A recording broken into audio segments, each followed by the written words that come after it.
This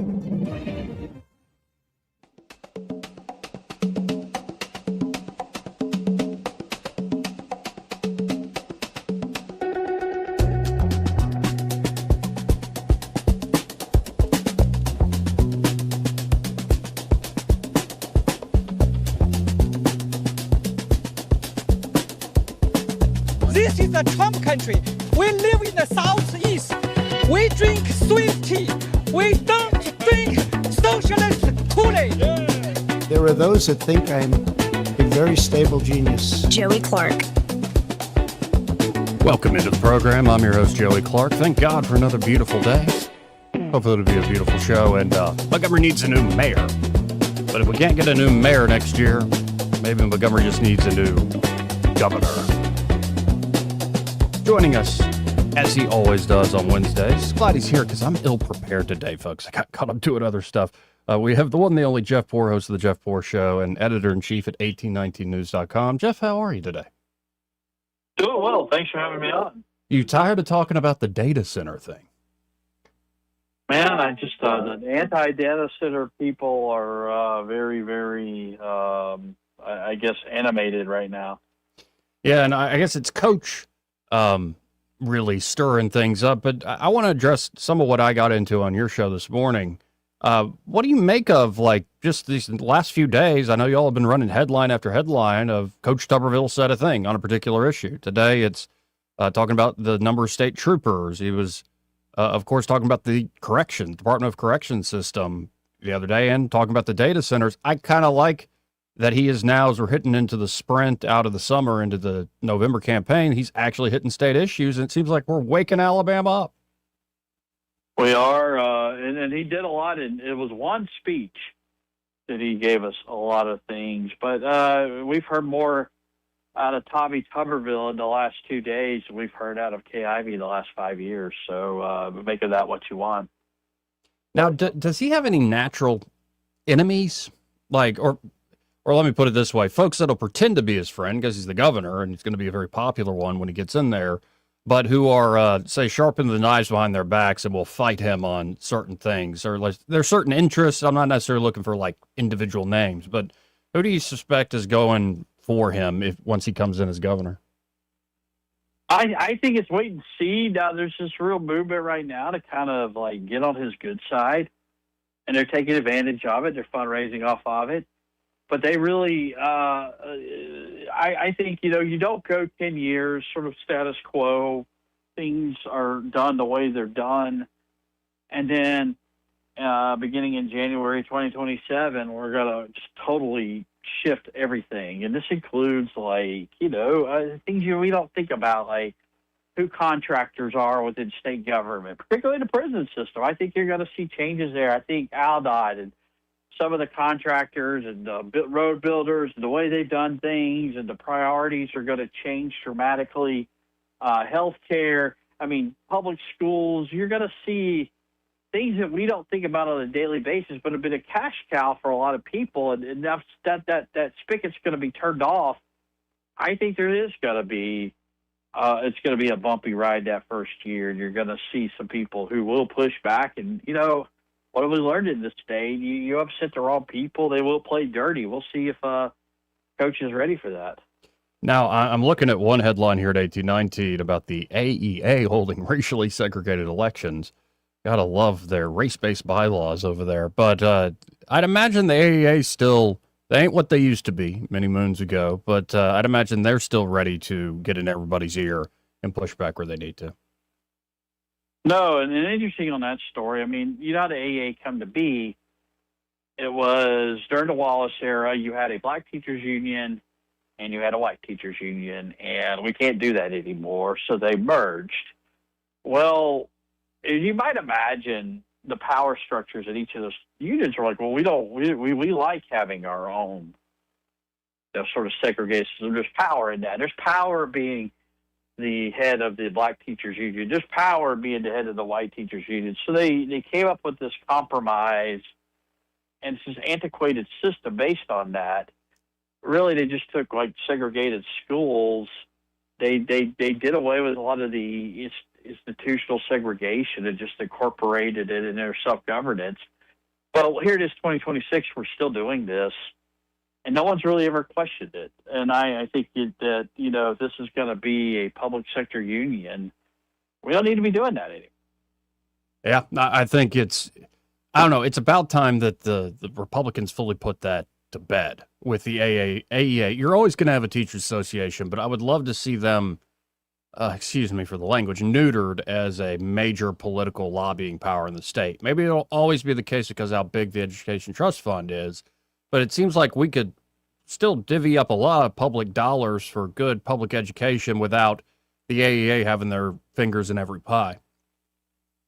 No, and where it goes, where the AA gets off kilter here, where you're kind of cruising along, and I get it. You need a voice of the teachers in these contract negotiations. Pushing for salary increases. That's just the function of a union.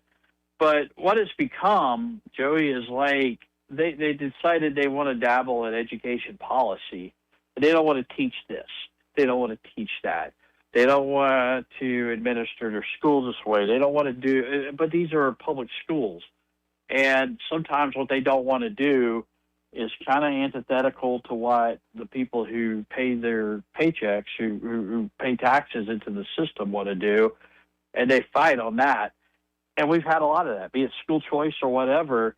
The teachers union went from this sort of advocate for the teacher, for the educator, for the school employee to like this policy clearinghouse. If you want to use a certain textbook or you want to teach a certain subject, well, you got to come through us. And this is like a Paul Hubbard thing. And then where it really got, really with Paul Hubbard, he got, where his downfall was, and this is like the teachers union and sort of the backstory here, you had to get in line behind the teachers union. The big mules, the business community, the power company. You think about this time before 2010, you had to make sure that the teachers union got everything they wanted, or they would have members of the legislature who would hold up things. They would take certain things hostage, tax policy or whatever that were maybe not even related to education funding or education at all. And they would say, well, we're our loyal members in the legislature are going to filibuster or hold up your bills until we get what we want. And so what happened there was like, hey, we got this big Republican wave coming. Let's capitalize on it. Let's go to war with these guys, take out their loyalists, and end the Paul Hubbard saga. And that's sort of the way it went. When the politics went Republican, and it took to 2010 for this to happen. The teachers union, they staked out their place on the battlefield, and they just lost. The wave was too much for them to shoulder. Well, and one thing I'm looking at with this is like the long term. And if you think about Tuberville will be there for 8 years, if that would be the hope, that say he succeeds on like wanting to grow the economy here, wanting to grow out the metropolitan areas, especially continue to see growth in Huntsville, get more growth in Birmingham, maybe even Montgomery and Mobile. Who knows? South Alabama getting some love. So like assuming that that's a success and you actually see population gains, you see economic gains, what you're inevitably going to get is those major metropolitan areas will be much more liberal, and that might be new life to Democrats down the road. Now, a decade later, you kind of want that problem. It showed how good you are, but I would think, and I don't know how to do this personally, but I think this is right, that Coach could be a clear leader behind the scenes of building a coalition of folks that almost creates a battleship of donor networks and interests, a battleship for conservative causes, knowing that if we succeed on the economic front, we'll be ready to go and have a robust Republican Party, even if the Democrats get new life with our new big cities. And especially don't let the folks that have been the legacy sort of Dixiecrat Democrat types, those institutions hang on, give some alternatives. And part of me thinks some of this is what's going on with the gambling conversation. It's always been the big question for me with gambling is they already have a lot of money and influence politics in Alabama. If they get legalized, who's actually running the, say, politics of that behind the scenes? I don't know. That's just my big picture kind of looking ahead thing. Well, I mean, we sort of do that now. I think they try to do that now. They just haven't had a real good spokesperson. I mean, look at your last few governors going back to the end of Siegelman Look at Riley, Kay Ivey, not what I would, Robert Bentley, not champions in the DeSantis sense, or Right. name your favorite Republican governor du jour, but they try to check the boxes on these cultural issues, but seriously, I really kind of wonder about how this is going to go. Is it just going to be kind of the same thing? You just have a better spokesperson, but in the end, we know who's writing the checks to these campaign war chests. We know if you spend any time in the State House, you know who the players are. They're not out there talking about ending the overtime tax. They're not out there talking about, closing party primaries or doing things that I think that Republicans overwhelmingly want 80-20 issues. They're more interested in making sure that the PSC is a safe space for the power company. Or they're more interested in making sure this economic incentive gets done so that we have new customers for whatever big business interest there is. So, I think you got to watch this close. Yeah, you can talk about a big coalition, but there's just all of the resources the BCA types are putting it toward this use of state government, and maybe not necessarily something in even a DeSantis sense, because Florida's a different state, got different economic things going for it. Alabama's had the same economy probably since the end of the Civil War to some degree. I guess the comparison would be, look at what Tate Reeves has done right there in Mississippi. I don't know every in and out of what's going on in Mississippi and Mississippi politics and economics, but I get the sense that Mississippi's kicking butt and shocking not only people in the region, but around the entire country. And I think that shows when you have a young, energetic leader, a governor, that you can actually move. Figured out ways to do away with the income tax to be competitive economically with other states, doing things with road projects that are long overdue and not, everything just seems like a government handout that fixes in Alabama lately. And somehow that cycle's got to get broken. Now, on just you talked about a spokesperson. This one headline I'm seeing, some of their asses are going to be in the same jail. I don't know if this is a comeback from old school Alabama politics or this is just the era of Trump, but I just don't remember, say, 10 years ago, like a governor would say some of their asses are going to be in jail. What do you make of Tuberville's, say, style and approach? Do you think that's going to, it works, I think, with folks voting for him and a lot of the folks in the Republican base, but how do you think that sort of blunt style is going to work up there on Capitol Hill? I don't know, man. I mean, why would you say that now? There's obviously, there's a couple of things going on here, and this was a contract review committee last week where you had like a healthcare provider that's gone bankrupt in other states, and then for whatever reason we said, hey, let's hire these people to do prison healthcare, and then there's this bankrupt company that just is really good at winning these government contracts. What went on there? But I think probably what he's alluding to, and I hope he is how do you go from a $600 million prison in Elmore County to a $1.4 billion prison? And not really much discussion. How does this happen? How does it just, change orders? Did they lowball us? How did you miss it by 100+%? And, I'm not saying there's criminal wrongdoing, but it does beg the question. Yeah, and it also seems to me that, I don't know, Tuberville's willing to say stuff, even if it's not, the stuff that Washington, D.C. considers a gaffe, I think is actually home runs here in Alabama. I mean, the more rhetorical one that made me laugh, like a belly laugh, was when he said, I'm a football coach. I know everything in regards to the residency challenge. And I think that sort of style that just people didn't like in D.C. or the liberals for the longest time, he's the dumbest senator in America or whatever. I think people around here go, man, I love that stuff. Well, I mean, we're not trying to win a spelling bee here or a math contest, number one. But number two, it's just take some stands and be for something. And I think where Tommy Tuberville really went from just being, he's a celebrity governor to an actual, kind of phenomenon, at least here in Alabama, he took the stand on the abortions and the military abortions, and he took all kinds of heat from his Republican colleagues over it.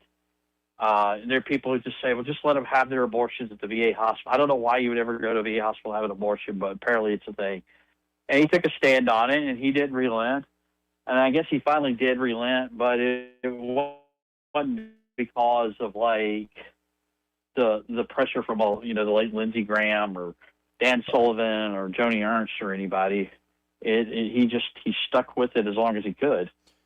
Well, and I appreciate you going down this kind of road with Tuberville, because I just have been realizing this week with that one big speech he gave Monday. Okay, we got a new sheriff coming. Like, at least it's different compared to. Let me say, in addition to that, let me say this: I think there's some things you're going to see where you're going to see. It won't be explicitly like Doge, but you're going to see a real cleaning house. Like, they have. The measures they've taken in the legislature this last session are going to give the governor the ability to maybe fire some people or let go of some people that maybe the state doesn't necessarily need to be footing the bill for. It's hard to fire a public sector employee, but now you're going to have some capacity to be a little more proactive there than we've ever been. Now, I do want to ask you about the Lindsey Graham thing, but in this context, I've got a clip here. It's only about 40 seconds.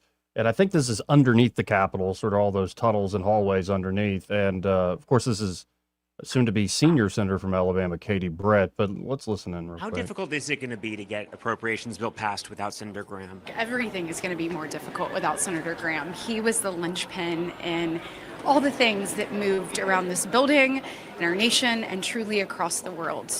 And, there was even rumors like, oh, she could be the new liaison from the White House. But I noticed she accompanied Lindsey Graham's sister yesterday, along with Tim Scott, as she was sworn in. So I haven't had a chance to talk to you about just Lindsey Graham passing all of a sudden in general, but it's just fascinating to see the personal relationships at work in the midst of all the politics.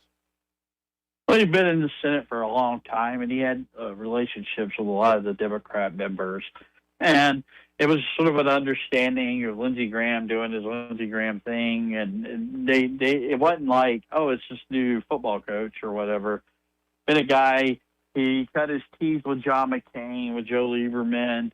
It's always him and Joe Biden on the Sunday shows in the late 90s, early 2000s. So, like, I think he was like, when she says linchpin, I mean, I can really see it, that he was able to maneuver in Democrat circles and maybe get them to bite on some of the things.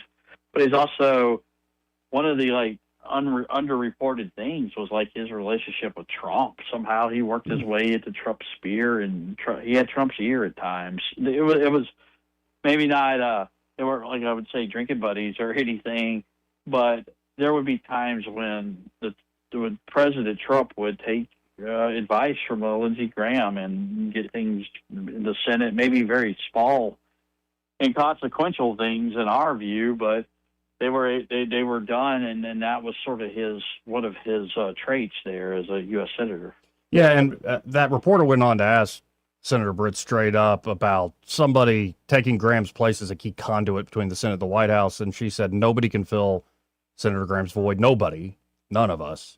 So I think people underestimate the personality side of things. It's very possible Trump just got along with Lindsey Graham, and thus Lindsey Graham had the president's ear because he got along. And, he disagree with him or love him. He was a very capable senator.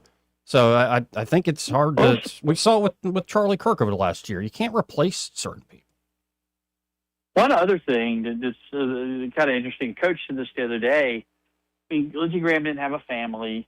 Mm-hmm. He was always traveling places. He had the time to do a lot of these things and pick up the ball and fill these voids that other senators just didn't for whatever reason.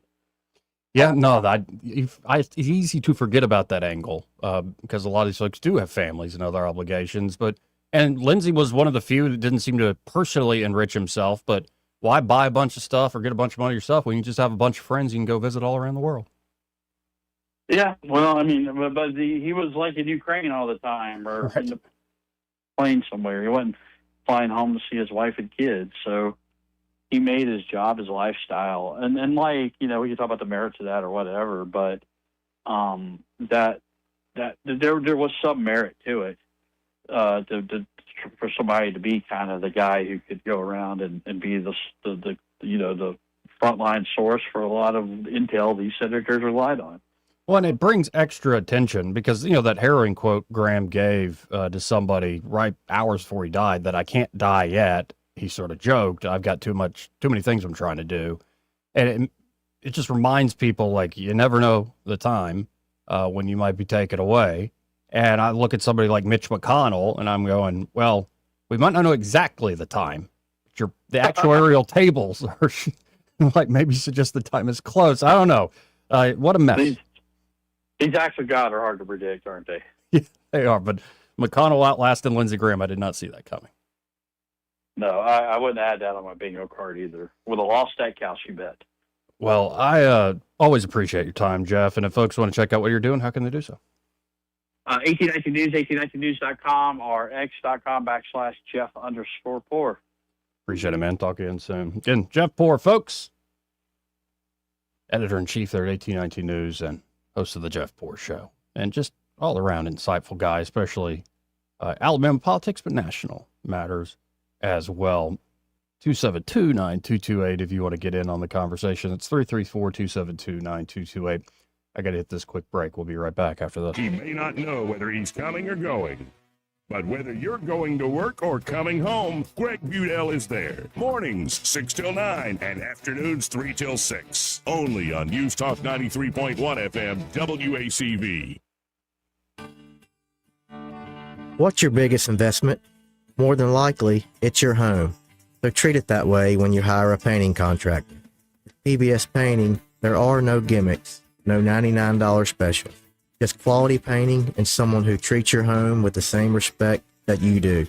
At PBS Painting, we have been painting for years and look forward to many more years to come. With PBS Painting, the job gets prepped properly, whether it's cleaning, scraping, or priming. We always use quality products, which is a must for a quality paint job. So if you're looking for a painter that doesn't need upfront money and is on the job at all times, then please give me a call. Scott Bowers and PBS Painting, 294-5122. That's PBS Painting, 294-5122. Look at some of our work on Facebook at PBS Painting Montgomery. Dewan Walker has been an Alabama Power customer since 1999. We're being squeezed on every side. We hear about Alabama Power freezing their rates. That's the best news we can get. Alabama Power rate freeze will provide real relief for Alabama working families. Alabama Power is protecting their customers by making data centers pay their full costs. It makes me feel at peace. Alabama Power is really stepping up and doing what's right for customers. For too long, Alabama's statewide news companies have shamed us for our conservative Christian values. Alabama deserves a news company that cherishes our culture, a company that isn't bought and paid for by the powers that be. 1819 News is that company. Run by Alabamians for Alabamians, 1819 News celebrates what is good and beautiful about our state, while exposing those who work against our values in secret. Just go to 1819news.com to learn more. Subscribe to our newsletter. That's 1819news.com. With the Wall Street Business Report, I'm John Scott. Technology stocks leading markets higher worldwide as winners of the artificial intelligence boom gather more strength following several shaky weeks.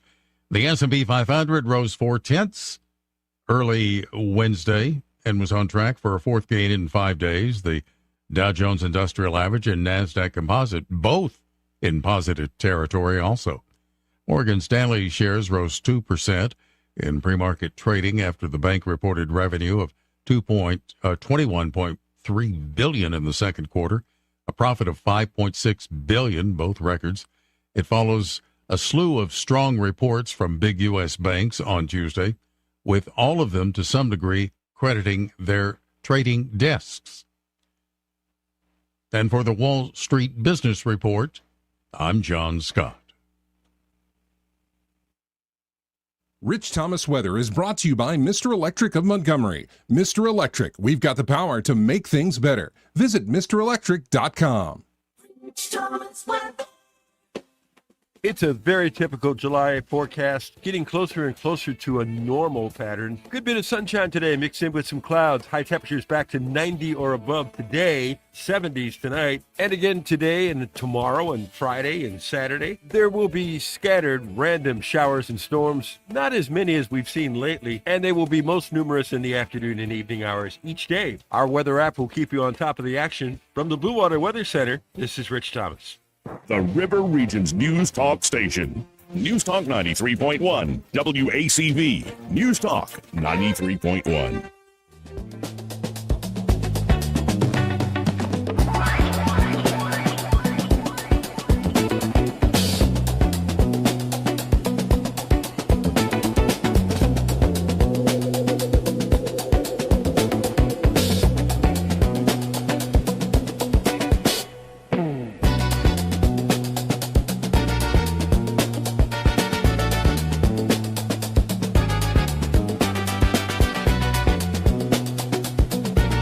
Joey Clark.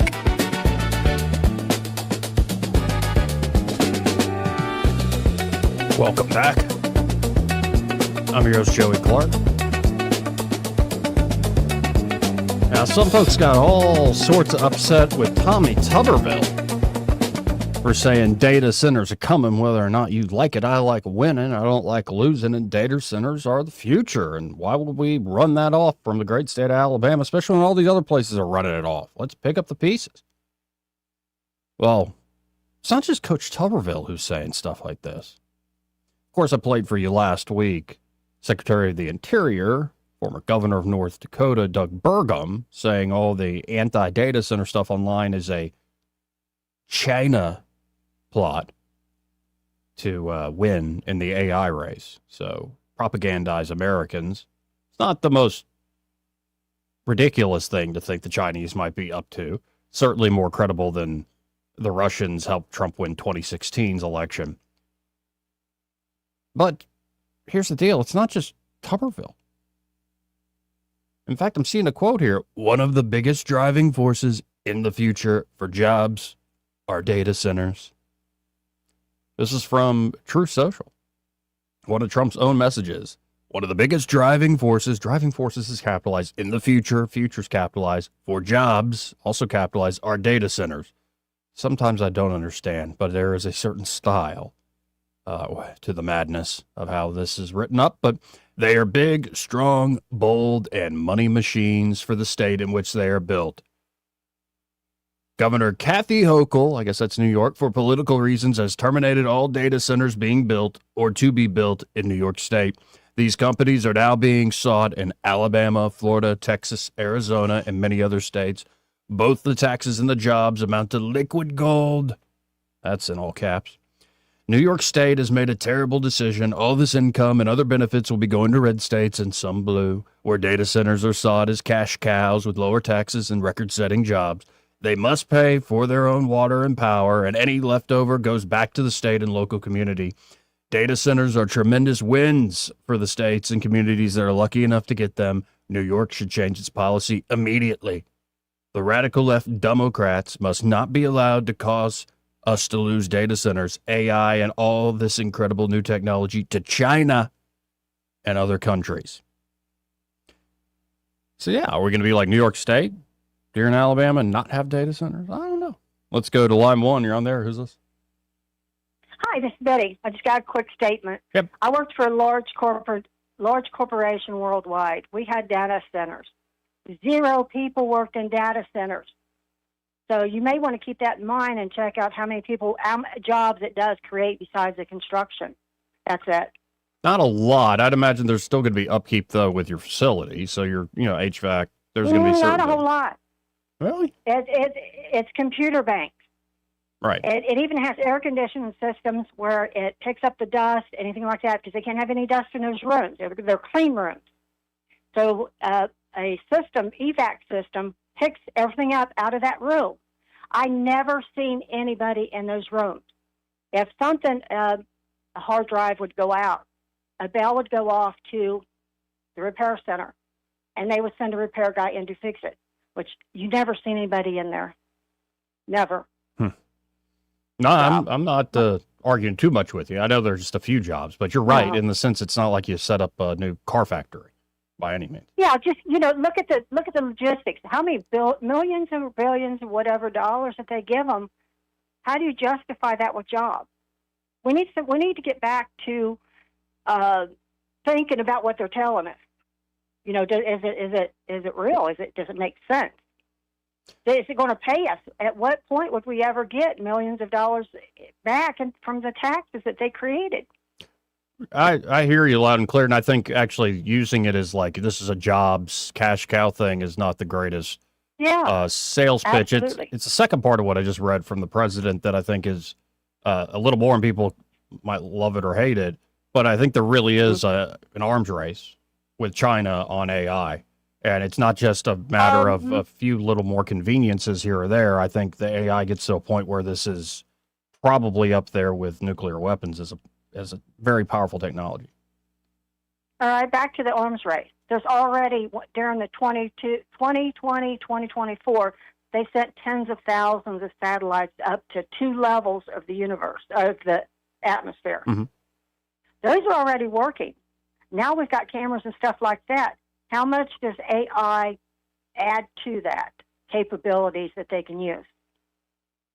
Oh, I think the capabilities are getting more and more astounding by the day on a lot of these models. Yeah. And that's the thing is like it gets to a point where like you don't want your geopolitical rival to have certain capabilities you just don't possess.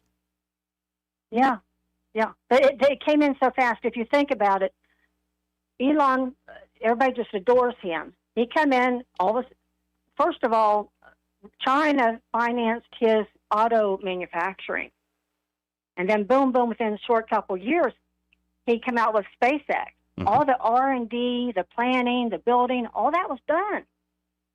And he's got to send up all these satellites to real quick. Where did all these tens of thousands of satellites get built to go up that we did not see?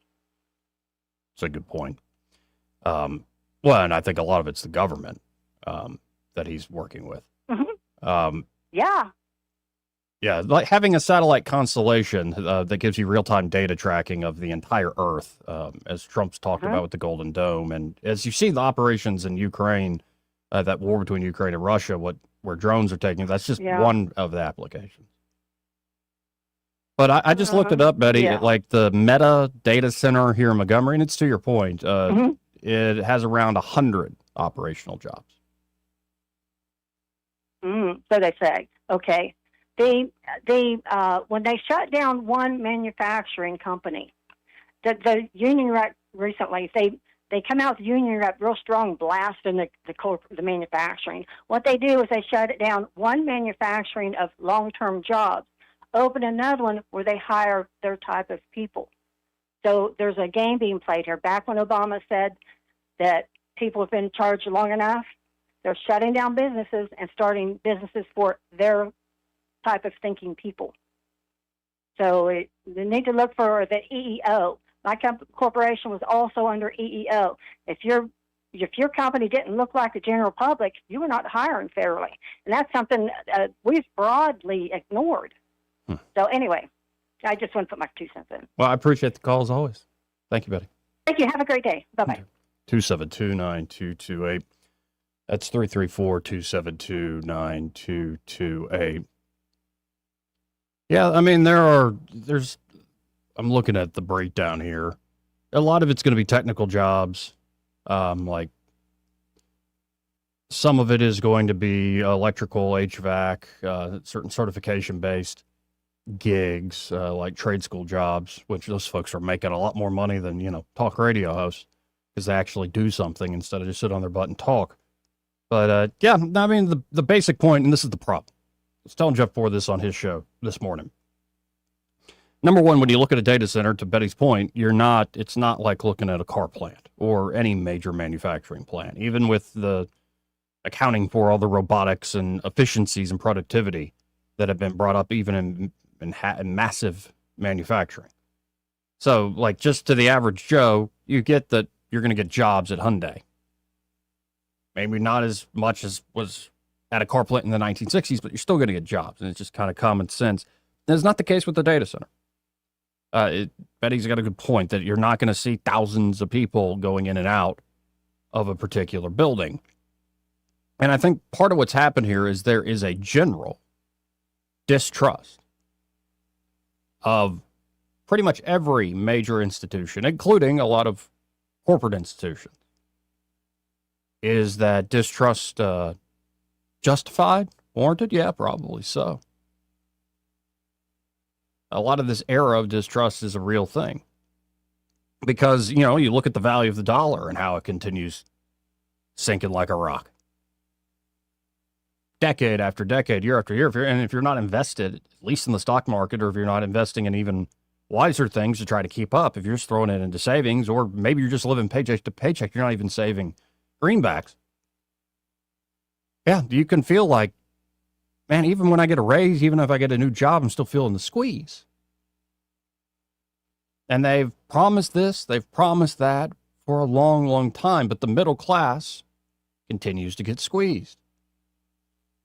And so when you have somebody come around and say, here's the new solution, and you already don't trust the government, you don't trust big corporate world, you don't trust the media, heck, you don't even trust your pastor, which is a real shame. You should go to a different church. Maybe consider joining me at the Catholic Church, because I trust my pastor. And somebody comes along and says, well, data centers. Well, I think data centers have become more than just about data centers, if you catch my drift. Data centers are a symbol of the technocratic elite doing what they do, and they can really give a damn about the average person. Now, is that true in every single case of a data center? Probably not. I think there are literal examples of these data centers bring down power costs and put back water. And then there's going to be examples that are the complete opposite. So I have no problem with local folks. In fact, I would encourage local folks in a particular area to go, what's in this for us? Like, you want to do a major operation out here? How are you going to make it good for us? A little pushback is always a good thing. Looking to make a deal is a good thing. But if we're just going to run everything off, and I'm pretty sure that's exactly what Kathy Hochul is doing in New York State. If you're just going to run everything off, just put a huge moratorium, can't do any work, no business whatsoever, you might be cutting your nose off to spite your face. Instead, it should be done on a project-by-project basis. And not just let our sense of like justified populist anger and distrust of the elite in this country to ruin a good time for us here locally. We'll see. But you've heard from the president, and you now heard from the future soon-to-be governor, Coach Tuberville, the great state of Alabama. They're coming. We're doing the data center thing. We're moving forward with this, and y'all need to stop playing into the hands of China.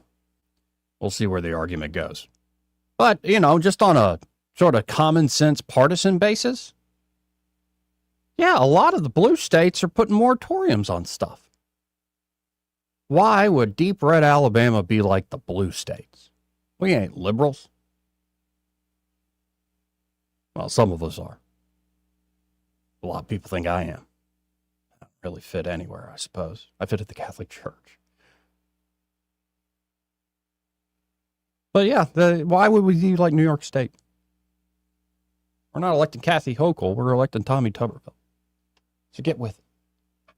Oh, this issue ain't going away. I certainly understand the distrust and people going, just another con job from the big tech folks. Let's go to line one. You're on there. Who's this? Hi, Joyce, Papa John. Hey, how you doing? Let me show my ignorance. I have no earthly idea what purpose a data center has. Let me hang up, and if you would, please explain it to me. Okay? I'm not a data Thanks, center sir. engineer, Papa John. You're trying to expose my ignorance. No, just give me what purpose it serves that's going to benefit anyone, you know, a community. Well, I mean, I'll put it this way, that like the very dumb talk show host answer would be all those searches you do online, all the new AI assistants and many other things that are operating in the background, that all needs to be processed through computers. So when you're talking about data center, you're just talking about banks and banks and banks of computers creating more power and running these things. And so, like in particular, a lot of the AI systems are to build up what they call tokens to process a lot of this information. It's essentially the physical infrastructure behind the cloud. Does that make everything faster? Yes. Like, well, when you have more compute, as they say, when you have more processing power, more storage data, like the ability to move that data quickly. Yeah, it's all need to build up more data centers. And where does the profit come from? Well, again, I'm not in the industry, but I'd imagine you're able to put a price on how that data is flowing, so to speak, and where that data is stored. Okay, somebody's spending a lot of money to put these things together and make them in place and make them operational. Personally, I would love to know, number one, where's the capital coming from? Number two, why is it to their advantage to spend that much capital, and how are they going to make their money? That's a good point. Like, I'm not in the industry, so I'm not going to try to give you a business proposition here, but that's just my sense of it. All right, bud. Thanks, man. Didn't mean to put you on the spot. Thanks a lot. That's fine. I'm happy to show my ignorance on so much. I do it every day. Let's go to line 2. You're on there. Who's this? Charles the First, so I can answer a bunch of those questions, Joy. Mm-hmm. Oh, okay. Right, the money is being given right now by J.P. Morgan and the CHIPS Act and various others. And the reason J.P. Morgan is doing it is because IBM got together with a Hong Kong firm and figured out a way to use a regular computer, classic computer, to look at the interference going on with the quantum computer. And they were able to determine the bond market by 34%.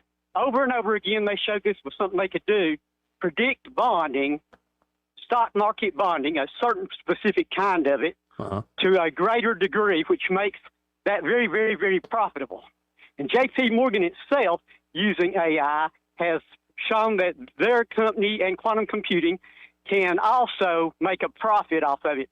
So within 18 days on September the 25th, 26th of 2025, that's when IBM announced this. And before 18 days were up, on October the 13th, J.P. Morgan gave over $1 billion and promised over $1 trillion in the coming decade. So this is going to prop up every single AI data center getting a quantum computer coming that they can't collapse because, you get me, the money's being fed from this source. Now, here's something that everybody doesn't know that you can look up yourself. They have found out that AI can be used to help prevent the noise of the quantum computer, which is what my patents do, by the way. Mm-hmm. But anyway, they're wanting to put quantum computers in the AI data centers. Now, listen, Joy, the quantum computers require 100 below, I'm just giving you an idea, not the exact number, degrees very, below, very, very cold, yes. Yes, and no motion. Now, for a AI data center, you've got all kinds of vibration because you've got to try to cool in a whole different manner what's happening every time on Grok when I ask a major question that it takes it a second to get. Yes. A glass and a half worth of water is being used at a data center. Have you got me there? Yes. Now, you can look up everything that I'm saying. So now, here's the next thing. My patents, which I'm trying to get to a major worldwide person at this point, and I know it sounds ridiculous, but my patents will stop the need for both of these to have the energy needs by 75 to 90%. And my whole idea of it is whoever gets my patents has the jump on everyone else.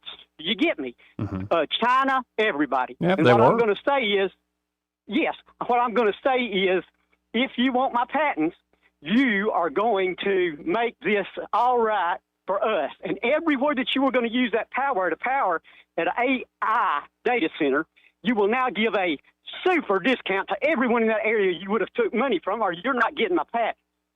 You follow me? Yeah. No, you're putting certain rental requirements on that patent licensing Yes, requirement. because listen, Joey, I love being here at my little waterfall, at my little place. I ain't worried about being no kind of billionaire. I just want these people that are in a race to do the right thing.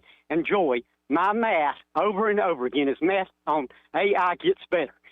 Absolutely says that my patents are completely mathematically sound to the nth degree.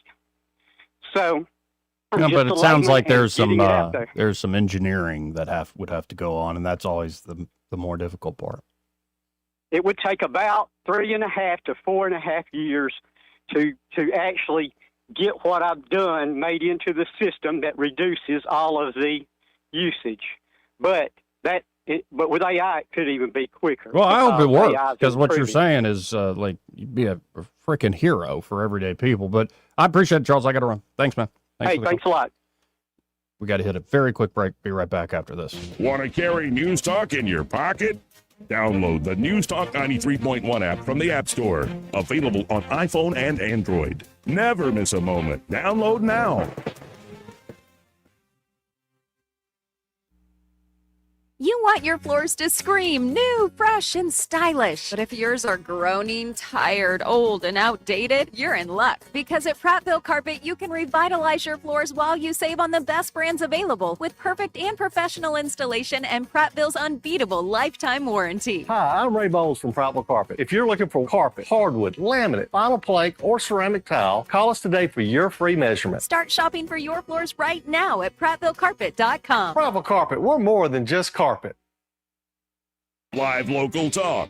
The River Region's only 24-hour News Talk FM station. News Talk 93.1 FM WACV.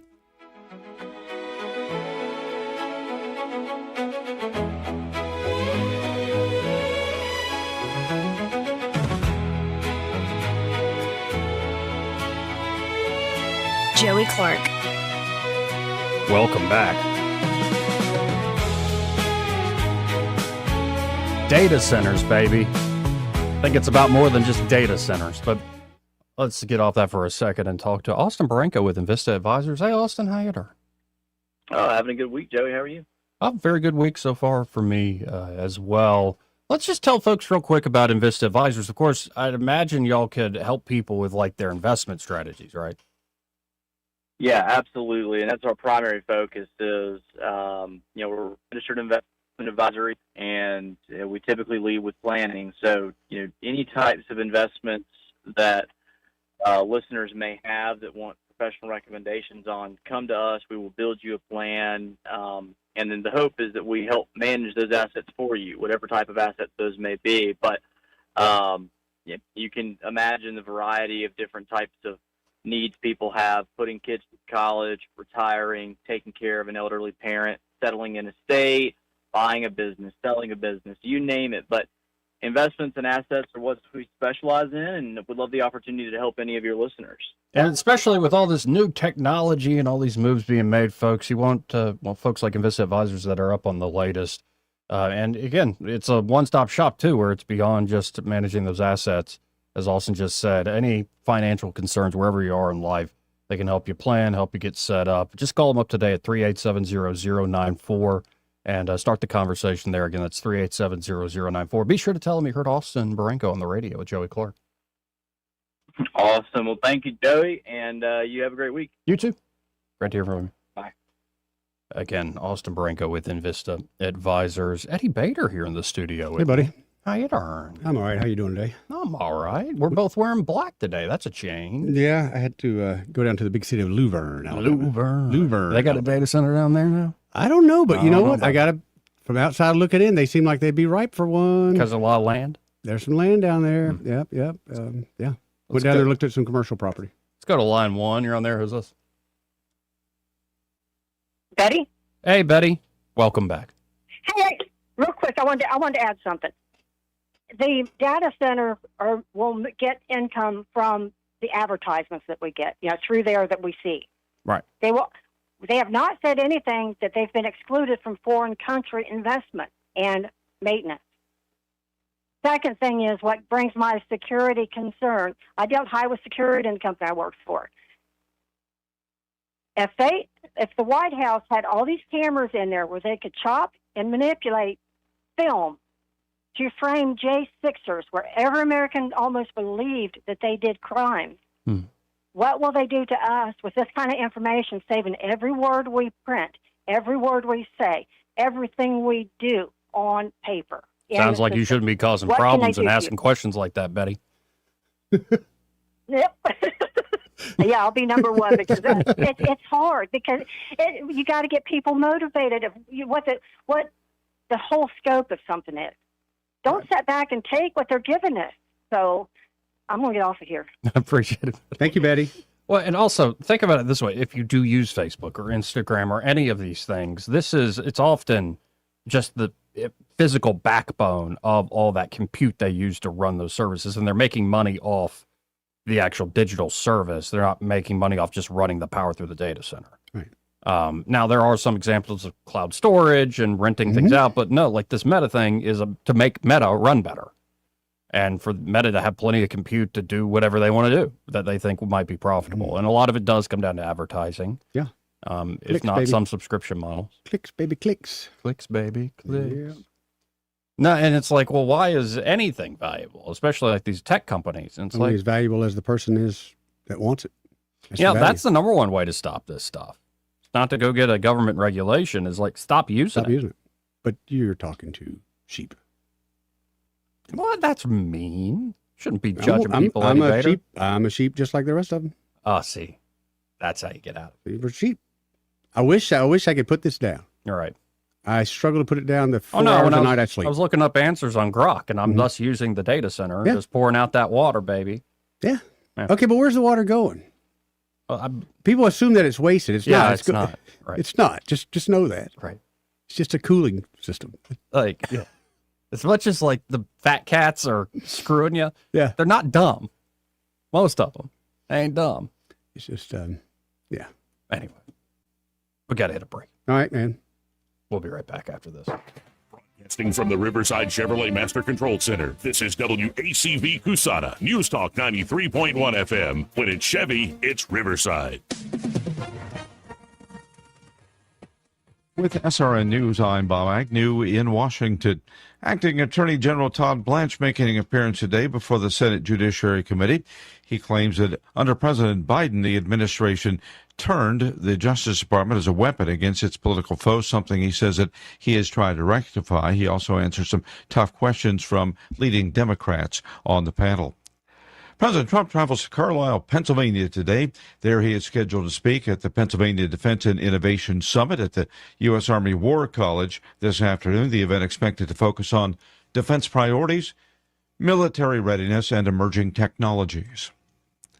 Former top attorney at Goldman Sachs and White House counsel to President Barack Obama, Catherine Remler, is set to be questioned by a House committee on her relationship with Jeffrey Epstein, appearing before the House Oversight Committee today. This is SRN News. Well, it's official. My friends have all switched to Pure Talk because I told them they could save a bunch of money on a super reliable high-speed network with unlimited data. And because they're my friends, they trust me. As for the rest of you, well, Pure Talk understands that even though you might like me, you're not just going to take my word for it, nor should you.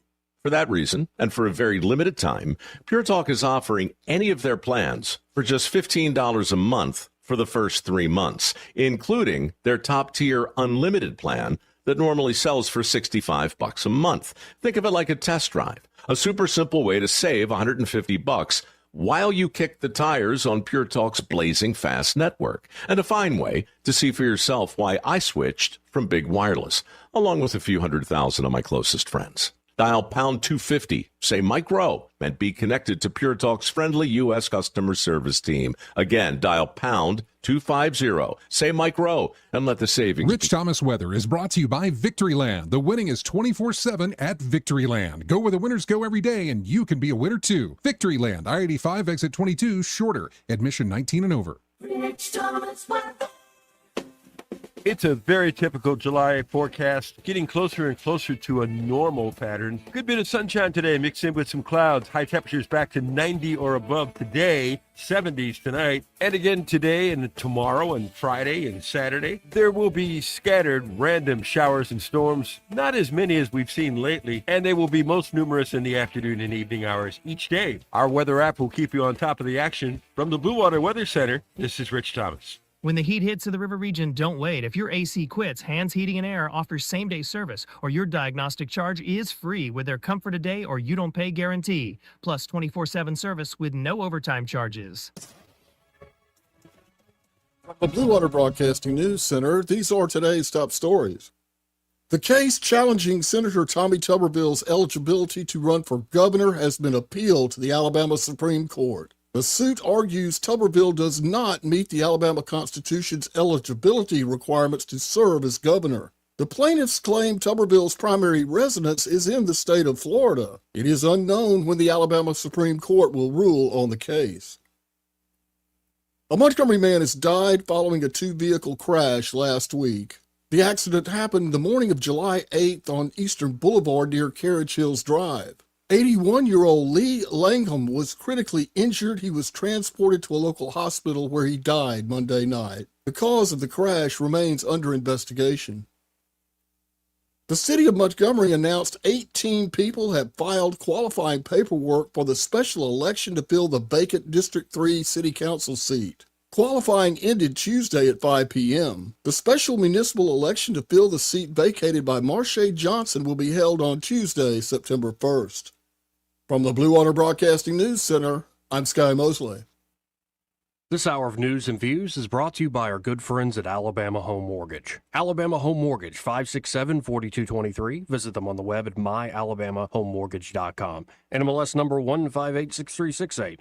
An equal housing lender. Pizza Perfect is carrying over the $10 buffet for July. They also have the perfect deal to feed your family tonight. Order any large pizza and get an order of boneless wings free. Pizza Perfect is known for their all-you-can-eat buffet, including pizza, spaghetti, breadsticks, salad, dessert, and drink, and it's only $10 in July. Available Monday through Saturday for lunch and for dinner on Tuesday, Friday, and Saturday. Buy any large pizza, get an order of boneless wings on the house at Pizza Perfect, Coliseum Boulevard, Eastbrook, pickup and delivery. The views and opinions of the following program are solely those of the host and other contributors. These do not necessarily represent those of Liberty Acquisitions 825, Blue Water Broadcasting, its management, staff, or any advertisers.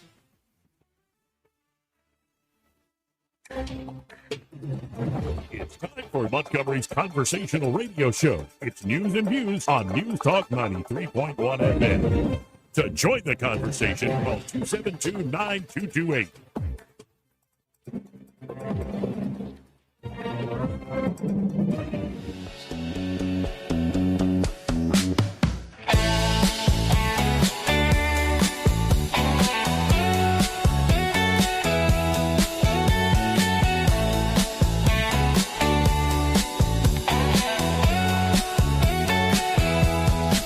Joey Clark. Welcome back. Ever thought about getting into the data center game? Just got to raise a few $1 billion. No, I would actually like to go see one and just see what, just actually tour one and know, kind of get the ins and outs of it, just to know, because I don't know what they are. From all I know, it's a building. I mean, from the one video I watched on what powers Grok, it really just looks like a huge warehouse with a bunch of bunch of servers in it. Yeah, bunch of computer mainframes that they've gotten pretty good at putting together and like, yeah, especially Elon and team. And the water deal, that's just because you got to have cooling. I know it's got to be kept super cool environment. Yeah, so I mean, it's just a massive computer. That's really what it is. Yeah, I mean, that's pretty massive too, though. You take up that much space. Mm-hmm. But how have we, explain to me this, how have we made it as far as we have so far and not have these data centers everywhere? Or is that just going to make us more efficient by having them? Well, it's just you're needing more and more to do more and more capabilities. We've gotten this far because they've built data centers, but they've been building them for a long time. Okay. But in particular, the recent demand is for the demands of the AI. I didn't think about that, but AI, yep. Like that takes up a lot more than I did a Google search. Right. So I don't know. like what do they call it? The amount of tokens Mhm. is as they often talk about. But we'll see where it goes. It's just that the president, Coach Tuberville, they're all for it, folks. They think it's the future, so we're heading in that direction. We're gonna win. We're not gonna lose, or something along those lines. Right. Now we're in across this, and it's kind of like,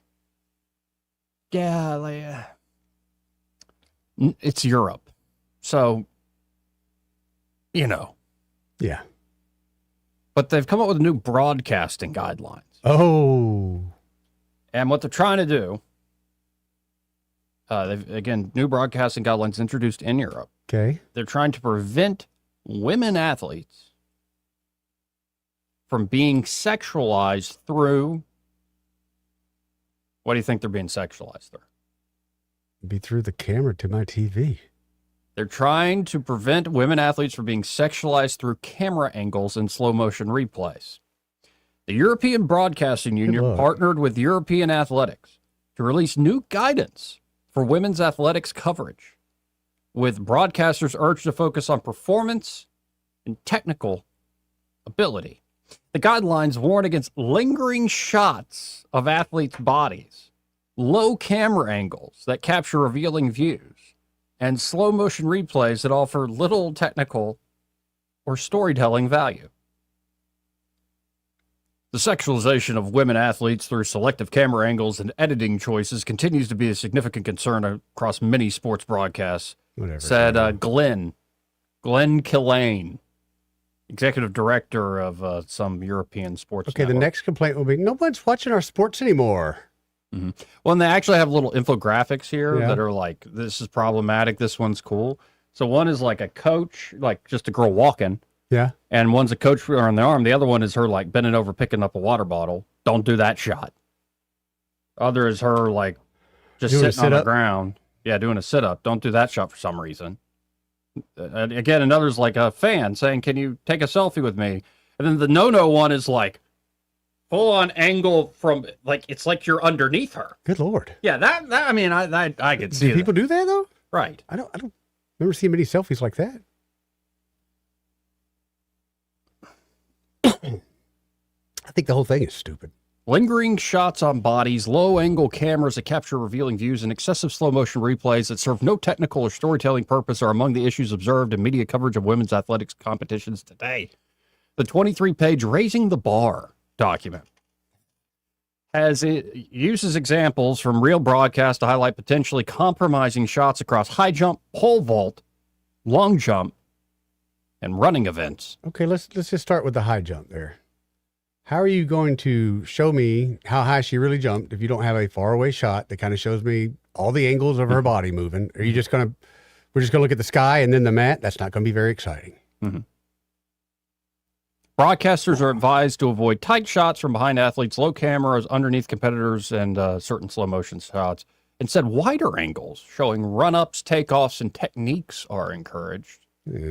British Olympic pole vaulter Holly Bradshaw said some athletes have even become distracted by camera positions during competitions. Many athletes, myself included, have been in competitive scenarios where they are more focused on the cameras instead of their own performance. That's you. You can't. That's your lack of focus, honey. I'm sorry. Bradshaw also revealed she has received social media abuse and seen inappropriate videos of herself and fellow athletes created from slow motion competition footage. The guidelines are now available to broadcasters covering women's sports. Sounds like she needs to be in a new job. I mean, look at the male football. Right. It just seems. Let's just go with Monday Night Football. Sure. Let's just take the things the guys say in the booth. Oh, they say a lot. Right. Yeah. Do you get offended by it, Joey? Love how he fills that gap. Exactly. Right. Right. And if someone had never said, hey, Joey, you're supposed to get offended by that, we just don't care? Yeah, but a lot of stuff they say can only be construed as gay. And what, you're really going to offend gay guys by saying a bunch of gay crap in football games? Yeah.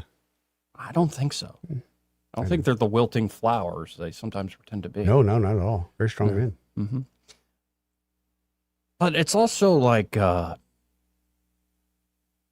here's my point of view. Okay. That it is kind of a problem in the sense that, like, perverts are going to be perverts. But if somebody's got that mindset, like, it's kind of whatever you do, they're going to find a way to Yeah. sexualize it. Thank you. That's kind of what it's like. It's called the Beavis and Butthead rule of human man nature.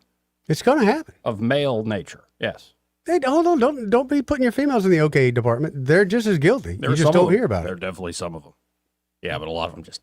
Why do you they know watch, what that is, though? You'll tell them, why do they watch football? Well, look at the butts on them guys. Some girls will say that. You know what that is? What? Penis envy. Ooh, I hope not, but okay. It is. But that's at least my Freudian take on the situation. To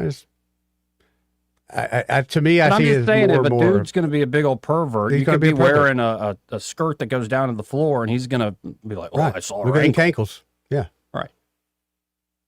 Yeah. And like when you're talking about pole vaulting or some of these folks running, it's like you're barely wearing any clothes.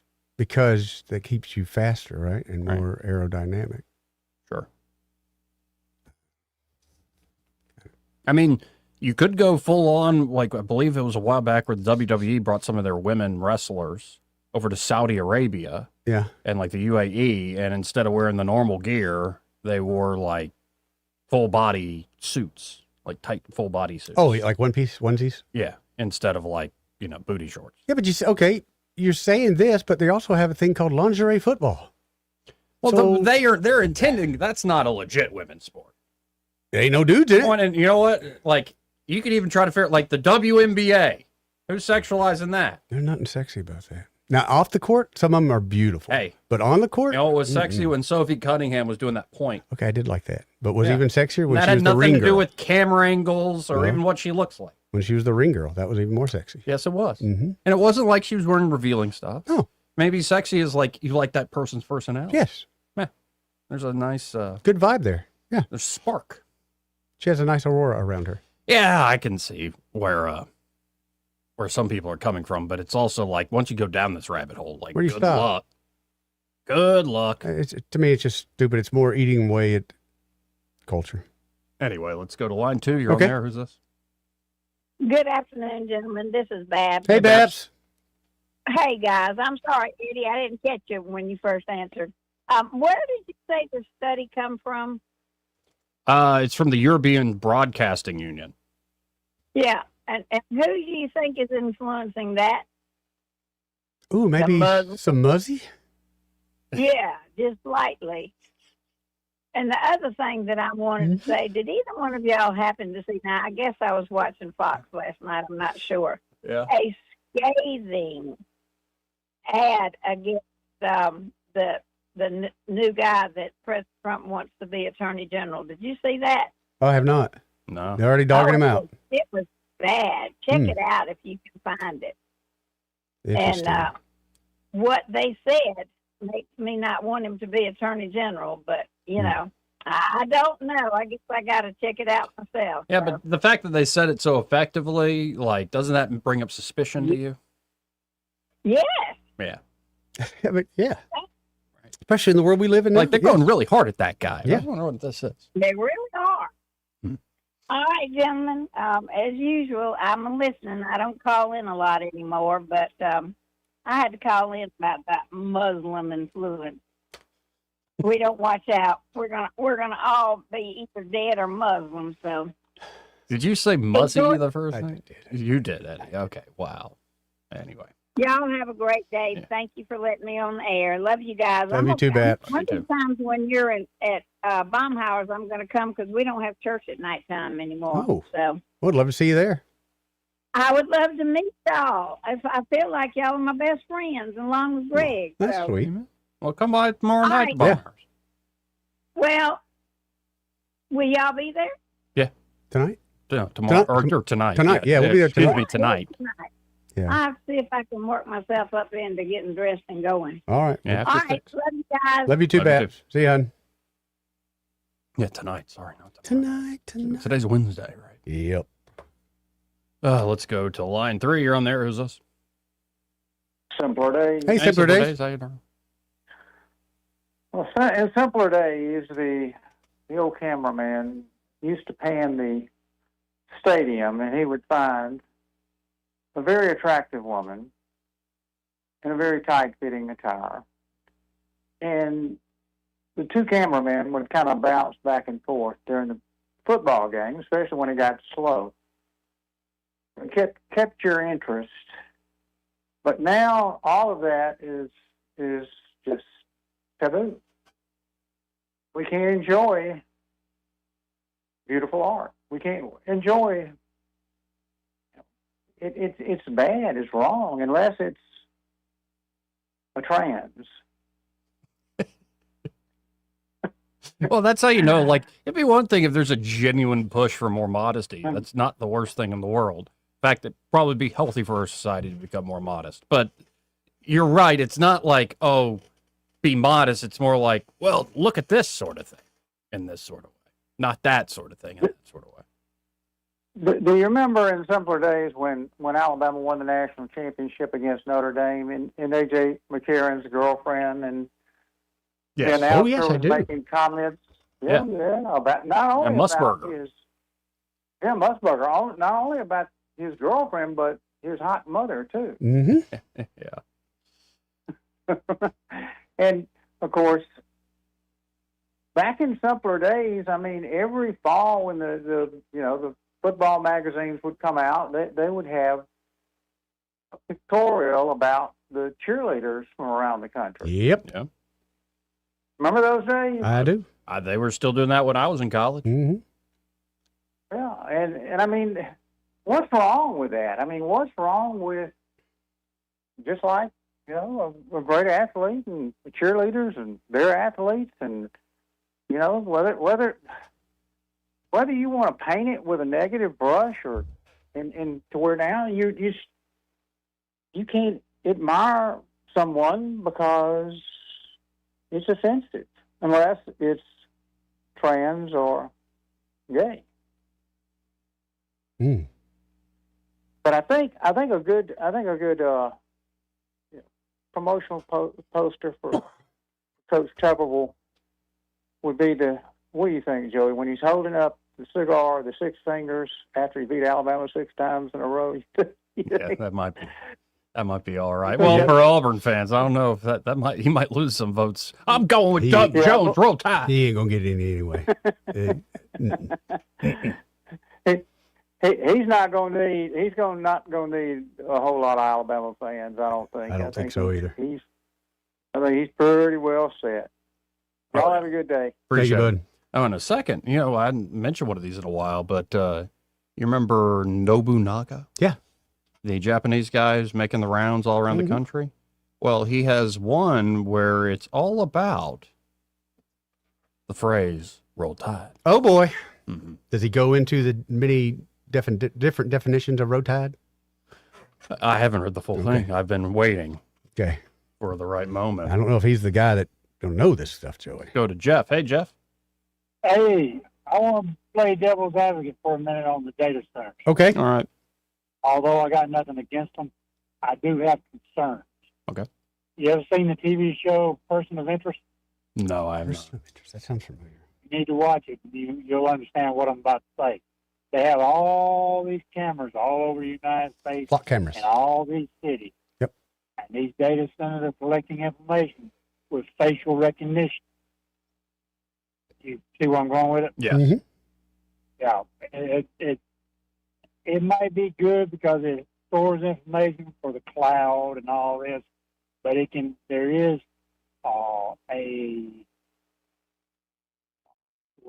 a penchant for misuse. Oh yeah, definitely. I guess I'm not sure. I'm not sure if that's the right word. No, I see what you mean though. But let's say honestly, with that, because they are taking pictures of you everywhere you go, flock cameras and all that now. If they really wanted to say, "Hey, Joey did this crime, and here's the photographs that we have selected that show that he did it," they can put stuff together with that. It's just like making a movie. Yeah, but with the way technology's going, sometimes art like prefigures, like foreshadows where the world will go. Right. Life imitates art in many ways. So that movie you bring up is a good point. It could be just this mass surveillance society where they could even frame you, and somebody brought that up earlier. But have you ever seen the movie Face Off? Yeah. So maybe if I want to commit a crime, I'll take his face off, put it on mine. Why wouldn't you just put Or on? if you want them to not be able to see you, put on some glasses that have little Eyes. They're gonna infrared get you through the sensors eyes. in them, and it blocks the signal. Yep, they're gonna get you through the eyes, buddy. MacGyver. My God. One of my guys trick. They were in, I think, Ukraine or Russia somewhere, and they had been accused of a crime, so they fixed these glasses with these little things on them from a camera lens to where it couldn't recognize, the facial recognition couldn't pick it up. Yeah. Yeah. But, I mean, there's always opinions for certain types of people in our government. Oh, yes. To use the good for evil. All the time. I mean, guns don't kill people; people kill people. But yet, you put a Guns gun get in the the wrong blame. person's hand, and you end up with a dead person. Mm-hmm. Oh. I mean, but look up. It's called Person of Interest. It has John Caviezel. Person of Is that interest. his name? I'm looking it up right now. Person of interest. Yeah, it's definitely something to look into. Talk to you later. Thank you, Jeff. Thank you, Jeff. In Alabama, this is Nobunaga, folks. In Okay. Alabama, a man said "Roll Tide" to me as a greeting. Yep. Later that same day, that same man said "Roll Tide" as a goodbye. I asked a woman at the store what it means. She said, "Roll Tide." I asked what it means. She said, "It means roll tide, sugar." So I began collecting evidence. I kept a list. I am not embarrassed about the list. Okay. I love that disclaimer. I have now heard roll tide uses hello, goodbye, thank you, I am sorry, congratulations. That is unfortunate. I agree. I disagree. And once at a hardware store as a complete set of instructions for installing a ceiling fan. I heard it said at a funeral. It was appropriate. Yeah. It was the most appropriate thing anyone said that day. Yep. I began using it carefully at first, the way a man handles a borrowed sword. I said it to a cashier. She said it back. I said it to a police officer who had stopped me for a broken taillight. He looked at me for a long moment. He looked at my face. He looked at my taillight. Then he said it back and nodded once, did not write the ticket. I wish to be extremely clear that I am not claiming those two events are related. I am also not claiming they are unrelated. Right. A man at a gas station heard my accent and asked me where I was from. I told him Japan. He said, "Roll Tide." Roll Tide. He meant welcome. I knew he meant welcome. There was no ambiguity at all. I've been in Alabama 11 days. I have one word. It has been enough for everything. I have started saying it in other states. It does not work in other states. I said it in a warehouse store in Oregon. One man turned around. He was from Alabama. He said it back. We did not speak after that. We did not have to. I say it anyway. Nobunaga, folks. That's that funny. one. That's and good. that was another hit. 1.6 million people have That's seen that good. post. Like, that is fantastic. Because it is. I want to hear the Japanese roll tide. Roll Tide. Roll tide. Yeah. No, how do they do it with the L's? Roll tide. Now, I was talking about, like the male gaze, visual sexualization of women and stuff. Go back to like late 90s, early aughts WWF, where it's Jim Ross, Sable walking out there. Oh, yeah. He's like, "Oh, roll tide." I thought you were from Oklahoma. I thought you were a boomer sewer, Jim. Oh, roll tide to roll that. tide. Roll tide. Yeah, sometimes when a fellow shouts roll tide, it means he ain't looking in a wholesome way. Right. It is. It's every word. Of course, I always say War Eagle because I'm one of those. If I'm doing something stupid, like if I say, "Hey, y'all, watch this moment," and I bust my butt, when you get up, you say "roll tide." I will, as an Auburn guy, graduate, even. If I do something real dumb, it's a roll tide. It's roll tide. Yeah. And it's not roll. No, row. Roll tide. Roll tide. Roll tide. But, no, but most people are like, roll tide. I'm like, yeah, War Eagle. War Eagle. I hope Nobunaga experienced that. I hope he does too, because the fact that he hasn't kind of makes me a little bit nervous, Joe. Let's go to Sam. Hey, Sam, how you doing? Joe, I just found $100 laying on the ground. I say, touchdown, Auburn. That's the Jim 5. Nice. Something goes right. Something's wonderful. Real nice. $100. It just comes right out, man. Rolls right off the tongue. Gentlemen, I have no idea why I called. Listen, when I was in Saudi Arabia years ago, I got to go to the resort area at Half Moon Bay, and I got to get the segregated beaches and whatnot, and it was funny. I was telling Eddie how modesty will pop up around when we were in the port city of Alcabar, and I actually did some CD shopping. I sure did, right off the shelf. I went in this little music store. It was at the time the Two Live Crew, nasty as they want to be. Yep. And it's got some women on the front, scantily clad. Well, someone had taken a Sharpie. It was a silver Sharpie, and just covered up the women, and but there it was. That was just little things like that. But we don't need that here, and that's what I was getting around to. The camel clothes on the Yeah, people are accusing me of becoming a Muslim, but I think we do need a little more of that here. Modest. What? Yeah. Oh man.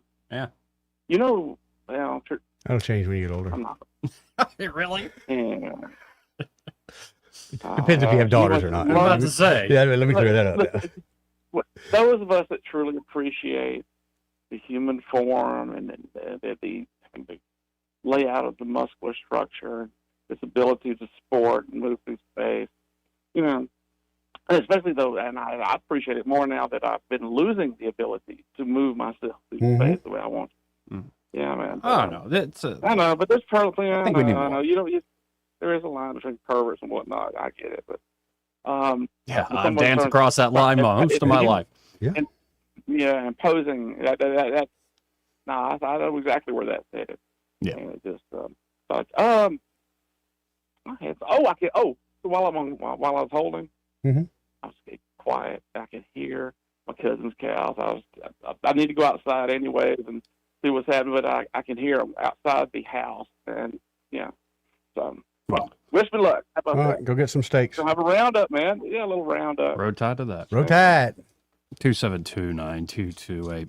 It's 334-272-9228. England, Argentina set for major 1986 rematch. Yep. Is it FIFA or FIFA? I always call it FIFA. FIFA. I don't know what it is. World Bunch Cup of scammers is what 2027. they are. Scammers? Yeah. FIFA. Oh, yeah. All those European leagues like that. Yeah. You want to talk to Kilroy? Yeah. Kilroy, how are you? Hey, good afternoon, gentlemen. How are you doing, Kilroy?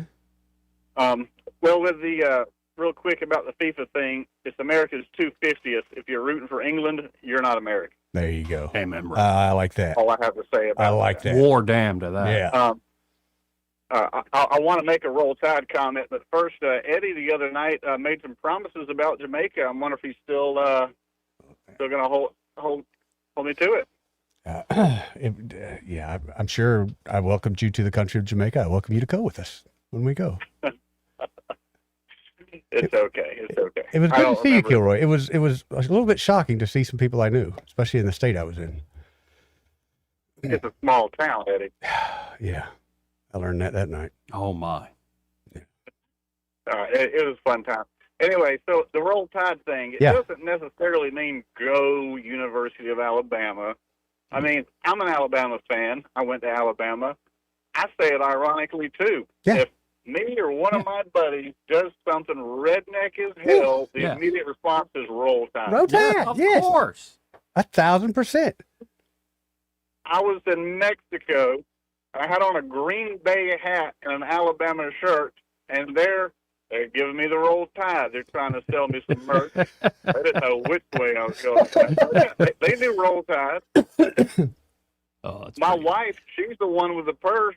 She's wearing Auburn. They never said War Eagle. It just doesn't have the same ring to it. I've noticed this. More it does to the right people. More men in the airport that wear ties tell me War Eagle than Thank you, most Eddie. people say Roll Tide to me. Thank you. I noticed that. There's a difference. Well, my favorite Roll and- Tide moment was it wasn't even saying Roll Tide. What? I'm lost on the quad in Tuscaloosa. Mm-hmm. I bought a $5 poncho. It didn't work. So it's now my pants are wet from You're ankle soaked? to knee. Ah, and like it's bleeding down into the hoodie and all this stuff, and I'm miserable because I can't and I'm maybe a little drunk and I can't find my buddies. Oh. So I remember this plain as day. I get about to the corner of the quad that's catty corner right across from Brian Denny. Yeah. And there's this fella at the top of his lungs, and it's still just raining and raining and raining. He does not care. He's got a towel that's soaked to the bone that he is whipping around. You know, you ain't having fun unless you getting wet. You ain't having fun unless you getting wet. And I'm like, roll tide. Roll tide, baby. That's right.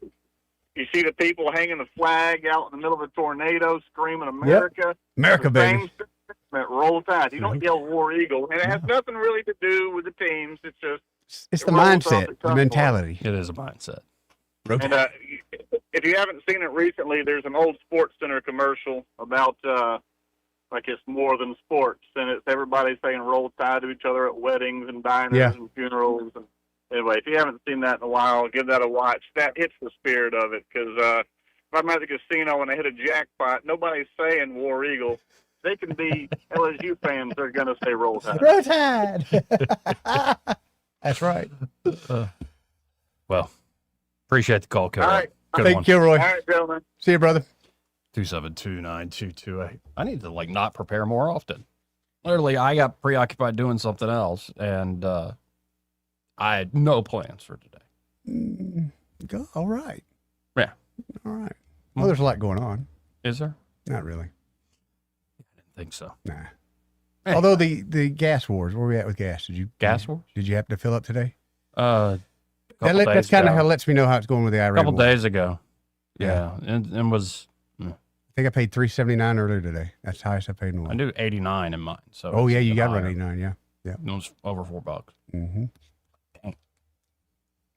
Okay, I'm not liking that. Now it's a Kia, so it's not like a huge tank. It's not like I'm having to fill up a truck, but that gum, it's a lot. Like it's a lot more. That little Hyundai I got when I used to fill it up, it was like $22, and now it's 48, Oh, 49 easy. bucks. $50, Yeah. $60. Just frustrating. Yeah, but I guess the war, the 2 weeks. Well, Joey, at the end of that 2 weeks, we'd like to announce that it's going to be another 2 weeks. Okay. And with perhaps an extension on the end of that. Oh my God, Eddie. I just found something Yeah. that, you notice as you get older. Now, maybe you did this when you were younger, but I think it happens a lot more as you get older. Where, especially if you're, it's one thing if you're in your house Mhm. and like in your bathroom Mhm. or, even the living room, or you're trying to make a joke with the son, Okay. or it could be even on the road trip and you're an awful person. And it's one thing to on purpose let it rip a big old fart. But Whatever. I'd imagine as you get older, sometimes those farts rip out when you don't expect them. Okay. You know what I mean? That happened to me, but Yeah. Oh, it's yet to happen to you. But good point, because I used to hang out with my dad and his buddies all the time, and I finally asked my dad, I was like, "What's up with y'all just farting, Just stepping on ducks all Yeah. day. And he's like, "Hey, it just happens." Like, Right. and it's okay. We talking and just happen and keep talking. Man, we need to recognize there was explosion there. Yeah. A lot of them don't sound that good. No. Right. You ain't having fun unless you get wet. Right. Oh, Dad. Well, I bring all this up Mm-hmm. because I just, again, I have no plan. I was just scrolling through X's. I'm sitting here just keeping the conversation going. Mm-hmm. And I ran across a video. At least it's a claim. Now, it could be somebody moved a chair. That whole excuse. Mm-hmm. Or you cough. Or he coughed. Or, no, that was my rubber sole squeaking on the floor. But I can't duplicate it again. Right. But have you done that before where it was the rubber sole, so you duplicated to just let folks know it wasn't a fart? I hate to say that, Joey, but I'm the guy that leans into the rubber thing like it was a fart. So, yeah. Fair enough. Yeah. I'm not surprised by Yeah. that. I'm going to lean into that. And you claim there are no unintentional farts at the Bader household. Okay. Yeah, depends on what Roxy had for lunch. But apparently this is Chuck Schumer today on the Senate Oh, floor. boy. Let's judge this. He's talking about Iran and the NDAA. Let's listen in to old Chuck Schumer from New York. Now on Iran and the NDAA.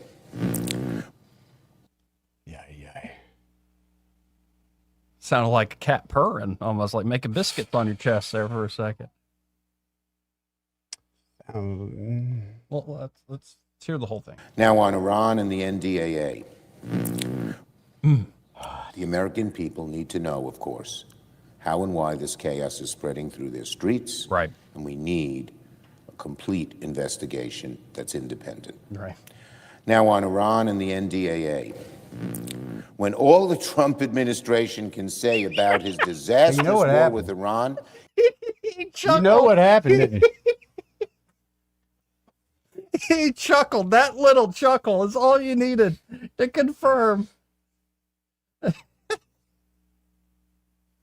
Hear it again. Now on Iran and the NDAA. When all the Trump administration can say about his disastrous war with Iran is that Vietnam was worse. He knew. A point Trump made yesterday, he reveals the scale of his failure. This is what Donald Trump said. You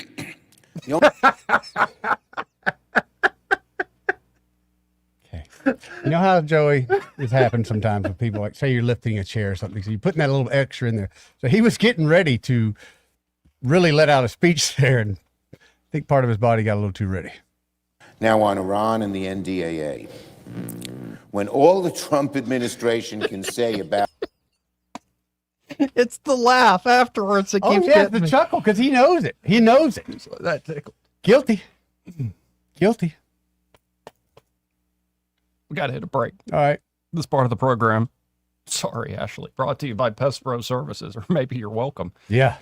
Because at Pest Pro, Ashley and the team are ready to help you out with, your pest control needs. They have a great system where you get on a monthly subscription model, and they do basic pest control services That's year right. round. Allows you to control costs, budget for pest control costs year round. But of course, they can also help you with more specific jobs like termite inspection and protection, wildlife control services. Maybe there are some little critters trying to make a home out of your home, birds and raccoons and all sorts of other stuff, squirrels, chipmunks. You don't need to let them do that. And of course, they can help you out with mosquitoes. 'Tis the season that they're just eating people up. They're nasty, nasty creatures. If you want to see any proof of the fall of man and the cracking of creation itself, just go look at a mosquito under a microscope. Nasty creatures. So why not have Pest Pro come out and get rid of them? They can do that. Just call them up at 265-9990. That's 265-9990. Or you can always go to ppsriverregion.com or search Pest Pro Services on the Book of Faces. When you want to know, call a pro, Pest Pro Services, and be sure to tell them that Joey and Eddie, those fellas on the radio, sent you. Now on Iran and the NDAA. When all the Trump administration can say about his disastrous war with Iran is that Vietnam was worse. Yeah. And your point, it's not going to be taken after you do that. No. On the floor of the United States Senate. He may not know whether he's coming or going, but whether you're going to work or coming home, Greg Budell is there. Mornings 6 till 9 and afternoons 3 till 6. Only on News Talk 93.1 FM WACV. Trust Montgomery's glass experts to provide you with fast and convenient service when and where you need it. Find out how affordable independent glass can be. Free estimates on storefronts, shower doors, furniture tops, plate glass window glass, plexiglass, custom beveled mirrors, residential or commercial services. You come to them or Independent Glass will come to you. Call Independent Glass 263-2823, 263-2823, or stop by 2047 Bell Street near the entrance to Maxwell. Independent Glass. This is your roving reporter. Today I'm talking with a man from outer space. What's up, Earthling? I see you've landed your spacecraft over there in that field. That's right, man. My question is, why have you landed here on our planet? I came to see David Ernest. The asset preservationist? Yeah, man. I wanted to see if you would take a look at my portfolio for me. Well, before you make the trip over there, call him on his toll-free number, 833-596-7233. And I understand those last 4 digits spell out the word safe. That is correct. Funny thing happened the last time I came to Earth. What was that? I went to the Walmart, man. Yes? And I accidentally went in the back door. How did that work out? Well, they stopped me and very gently told me that I needed to go around front and come in. And then what did you do? I said, cool, man. Take me to your greeter. You flew millions of miles just for that. Hey, man, I don't ride them. I just read them. Are you tired of the mainstream media's biased reporting? Do you want to stay informed on the news that really matters to you? Look no further than 1819 News. At 1819 News, we bring you the latest in Alabama news, politics, sports, culture, and more. We've assembled a team of journalists with Alabama values dedicated to the truth and the truth alone. Visit us at 1819news.com today. That's 1819news.com. Subscribe to our newsletter. Honest News, Alabama Values. Hi, this is Bo Goodson with the Goodson Group with your Real Estate Minute. Here are several ways to attract more buyers to your home. First, price it right to sell, not to sit. An accurate market analysis will tell you what price it should be. Next, prepare the home to show and sell by deep cleaning by a professional cleaner, including carpet. Declutter all rooms, including closets. Evaluate flooring, replace if needed. Paint inside and out where needed. And make the kitchen and bath sparkle. How about the exterior? Are the colors faded on the shutters or fascia? Power washing them and all sidewalks and driveways and patios prior to listing the house. Remember, your price and curb appeal will create a showing appointment. Your condition of the house will make them stay and look longer and buy quicker. For all the steps you need to take to get your house ready for sale, call Bo Goodson at the Goodson Group, 334-221-2883 or 334-551-0225. This hour of news and views is brought to you by our good friends at Alabama Home Mortgage. Alabama Home Mortgage, 567-4223. Visit them on the web at myalabamahomemortgage.com. NMLS number 1586368, an equal housing lender. Rich Thomas Weather is brought to you by Mr. Electric of Montgomery. Mr. Electric, we've got the power to make things better. Visit MrElectric.com. It's a very typical July forecast, getting closer and closer to a normal pattern. Good bit of sunshine today, mixed in with some clouds. High temperatures back to 90 or above today, 70s tonight. And again today and tomorrow and Friday and Saturday. There will be scattered random showers and storms, not as many as we've seen lately, and they will be most numerous in the afternoon and evening hours each day. Our weather app will keep you on top of the action. From the Blue Water Weather Center, this is Rich Thomas. Back to school shopping starts now, and ASC Credit Union has you covered. Our back to school loan helps you pay for supplies, laptops, clothes, and more. Stop by your local ASC branch or apply today at yourasccu.com. Federally insured by NCUA. Terms and conditions apply. On FM, on your smartphone, and online, the River Region's most trusted voice. News Talk 93.1 FM WACV.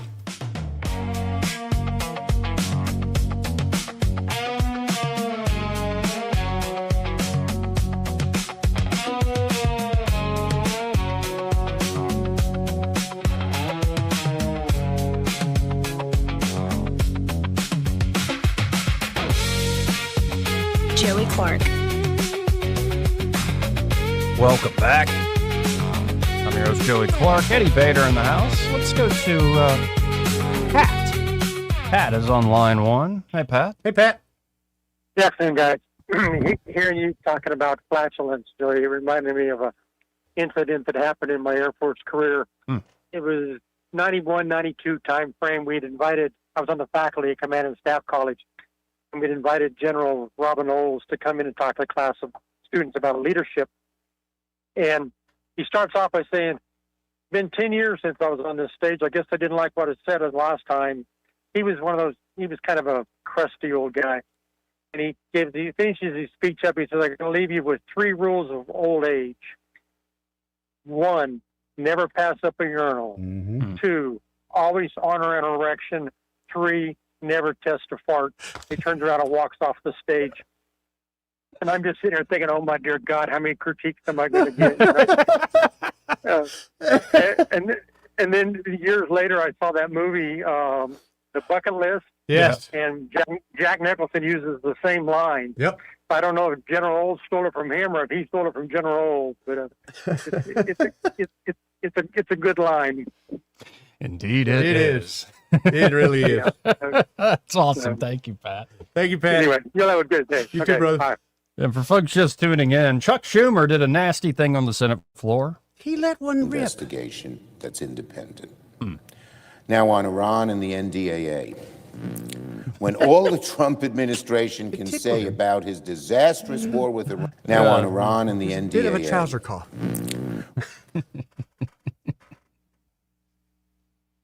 A trouser cough. That was a trouser cough. Yeah. But you know what? Now, men in politics, we've seen this happen, right? Mhm. This ain't the first time. Mm.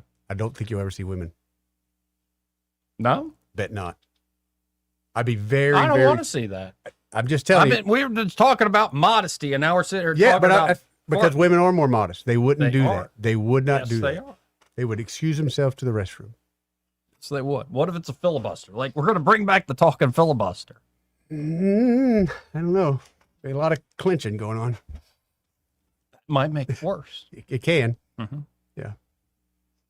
But yeah, I'm glad to see that women haven't stooped to that level in the politics yet. Thank God for that. Yeah. Anyway, let's go to Soldier Boy. Hey, Soldier Boy. Good afternoon, gentlemen. Thank you for taking my call. Yes, sir.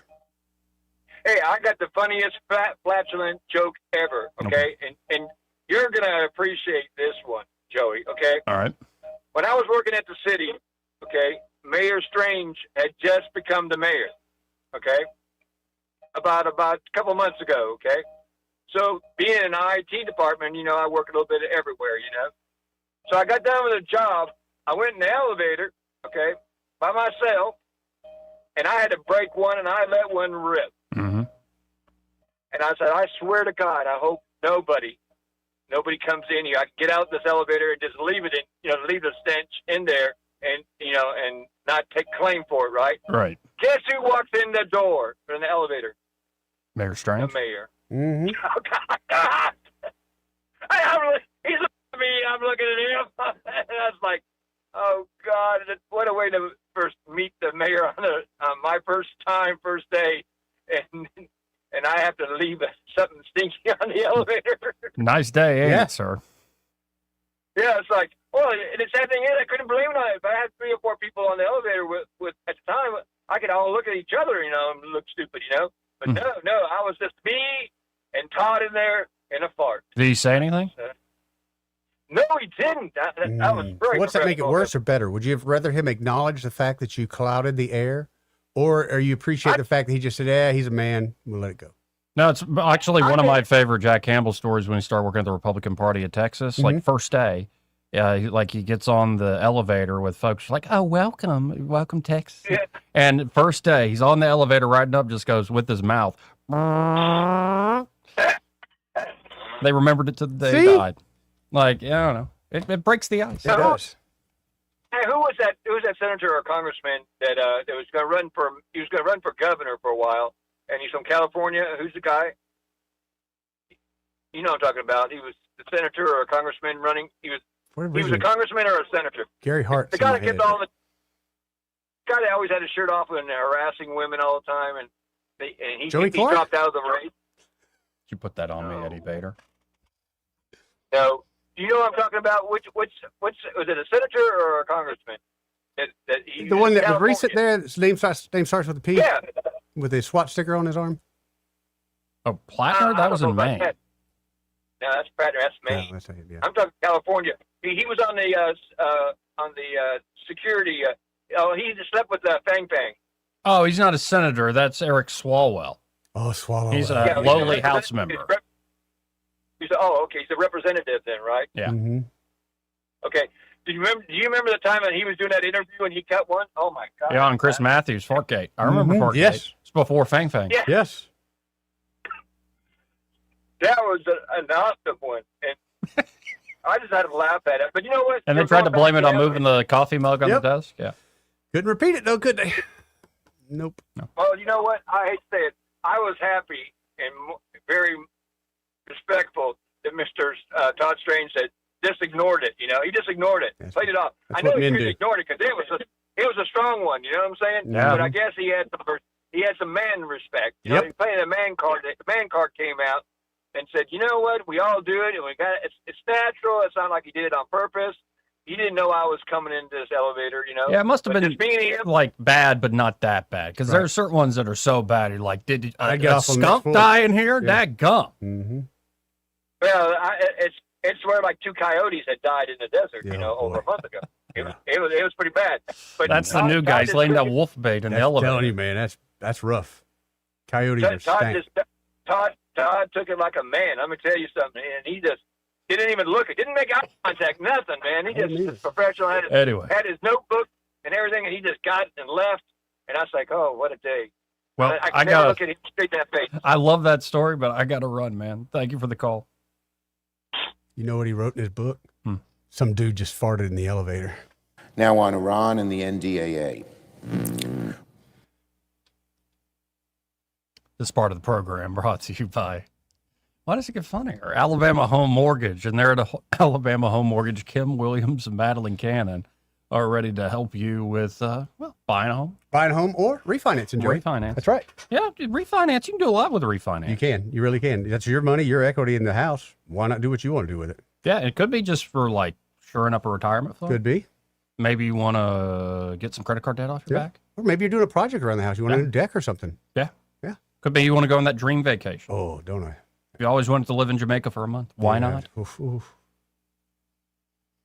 Hey, whatever your goals are, they can help you. They can help you with them. They've helped me with mine. And if you're a first-time home buyer, I can walk you through the process. Always starts with pre-approval. Do not skip that step. Right. And if you think you're using that online mortgage calculator, I'm looking on Zillow, and you're getting the good numbers. You're not. You're not. You need to get in touch with Alabama Home Mortgage. It helped out hundreds of thousands of folks at this point in their long careers. So check them out today. You can always go to myalabamahomemortgage.com and apply online. They'll get in touch with you real quick after you fill out those online forms, or just call them up direct at 567-4223. That's 567-4223.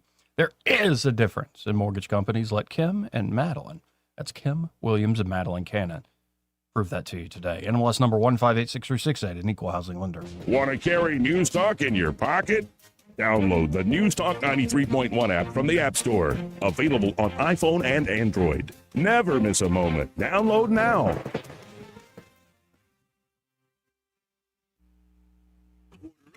What are you getting? Still deciding, but I do know on August 11th, I'm choosing Rhett Marcus for Congress. Why Rhett Marcus? Because he's a true conservative, endorsed by President Trump and Senator Katie Britt. Oh, then you can trust him. And he's a small business owner, not a politician. Sounds like this choice on August 11th is the easiest decision we'll ever make. Remember to vote on August 11th. I'm Rhett Marcus, the Trump-endorsed candidate for Congress, and I approve this message. Paid for by Rhett for Alabama. This hour of news and views is brought to you by our good friends at Alabama Home Mortgage. Alabama Home Mortgage, 567-4223. Visit them on the web at myalabamahomemortgage.com. NMLS number 1586368, an equal housing lender. Happens, you'll hear about it first. The River Region's most trusted voice. News Talk 93.1 FM WACV.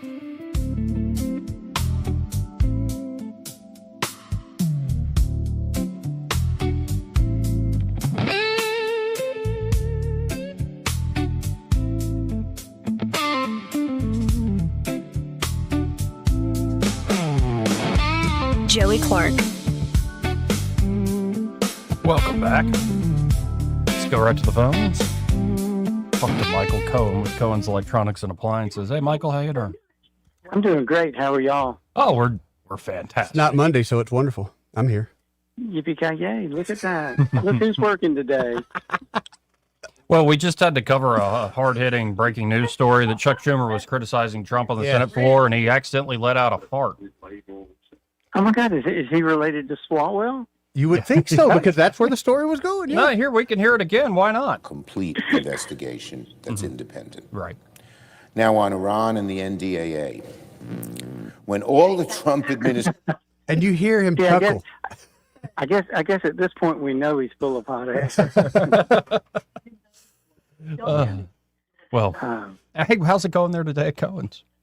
Doing great. I tell you, we've got a Samsung 85-inch, last year's model that you can get. It's a QLED. You can get that unit for $999. Oh, that's a deal, folks. Heck yeah. That's a great Deal. TV.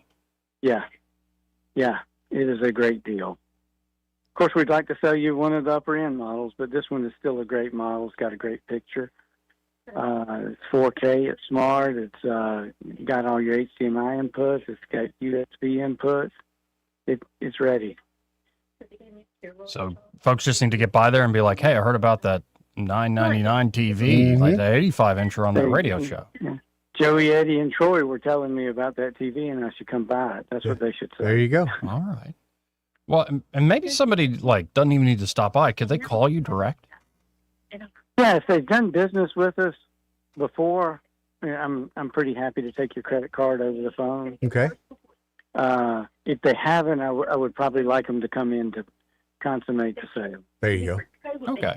And folks, you can always call them up at 277-8890 or just stop by 2515 Eastern Boulevard here in Montgomery. Open 9 to 6 Monday through Friday, 9 to 4 on Saturdays. And again, find them and be like, hey, those fellas on the radio, Joey and Eddie, throw in Troy's name. Send me. Yeah.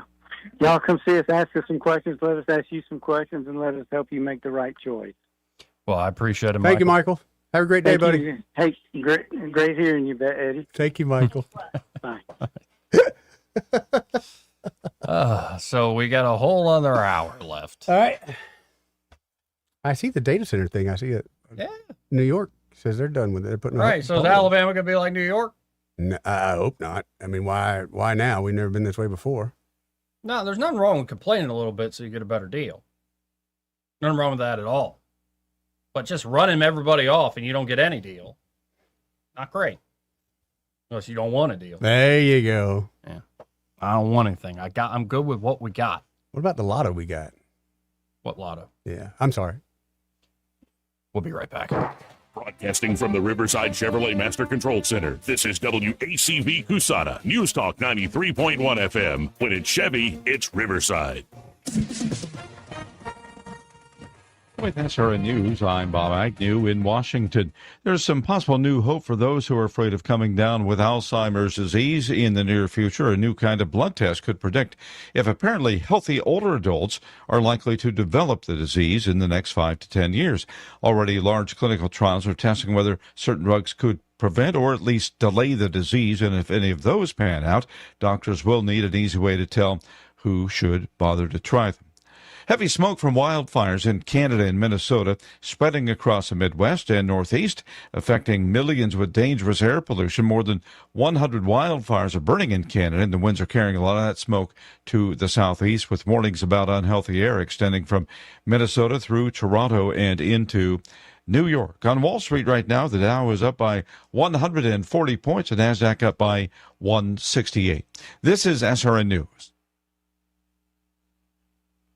You've probably heard all those ads for life insurance. Just a few dollars a day, apply online in minutes, no medical exam. Simple, easy, and cheap, right? Now you're thinking, maybe I should get a quote. Well, smart thinking. Everyone should have life insurance. But here's what they don't tell you. Those few dollars a day rates, they're for young people in perfect health. That's why everyone calls Big Lou the 50 to 60-year-old not-so-perfect candidate. Like you. You take prescription meds and you're overweight. Winner, fried chicken dinner. Well, Big Lou works with life insurance companies that want people like you with no surprises after you apply. In fact, if you're a 50-year-old guy with a few health glitches, Lou could probably find you $1 million of term life coverage for about $200 a month. So, yeah, you need life insurance. But unless you're young and healthy, you gotta call Big Lou, because he's like you, older, heavier, and on meds, too. Get a quote right now at 800-555-2085, 800-555-2085, or biglou.com. Rich Thomas Weather is brought to you by Alabama Wholesale Lumber. Now open from 6 to 5. Foggy or drafty windows? Alabama Wholesale Lumber's got energy-efficient replacements that'll save you money. Call their millwork pros today at Alabama Wholesale Lumber. It's a very typical July forecast, getting closer and closer to a normal pattern. Good bit of sunshine today, mixed in with some clouds. High temperatures back to 90 or above today, 70s tonight. And again today and tomorrow and Friday and Saturday, there will be scattered random showers and storms, not as many as we've seen lately, and they will be most numerous in the afternoon and evening hours each day. Our weather app will keep you on top of the action. From the Blue Water Weather Center, this is Rich Thomas. When the heat hits to the river region, don't wait. If your AC quits, Hands Heating and Air offers same-day service, or your diagnostic charge is free with their Comfort a Day or You Don't Pay guarantee, plus 24/7 service with no overtime charges. 1819 News. Alabama House delegates voted in favor of a bill that would make daylight savings time permanent throughout the U.S. This would mean that clocks are not changed at 2 different times during a year. The Sunshine Protection Act passed the U.S. House and now heads over to the U.S. Senate, where its future passage is very precarious. Republican and Democrat House members representing the state of Alabama, all but one, voted in favor of this bill. Congressman Mike Rogers did not. Congressman Robert Adderholt said that the Sunshine Protection Act provides consistency throughout the year, and he has heard a lot of frustration expressed by his constituents about the twice-a-year change to clocks, which affects families, businesses, and workers across the state. Adderholt did express concern about what the clock changes will do for safety for children who are waiting for a school bus in the dark. However, he believes that a solution can be found while also enjoying the benefits of ending clock changes. I'll be back with more Alabama stories after this. Ryan Dawson here, CEO of 1819 News. I'm also the host of 1819 News, the podcast, and we'd love for you to join us by listening to our weekly show on all the top podcast apps, both in audio and video format. At 1819 News, the podcast, we are in pursuit of a free and flourishing Alabama.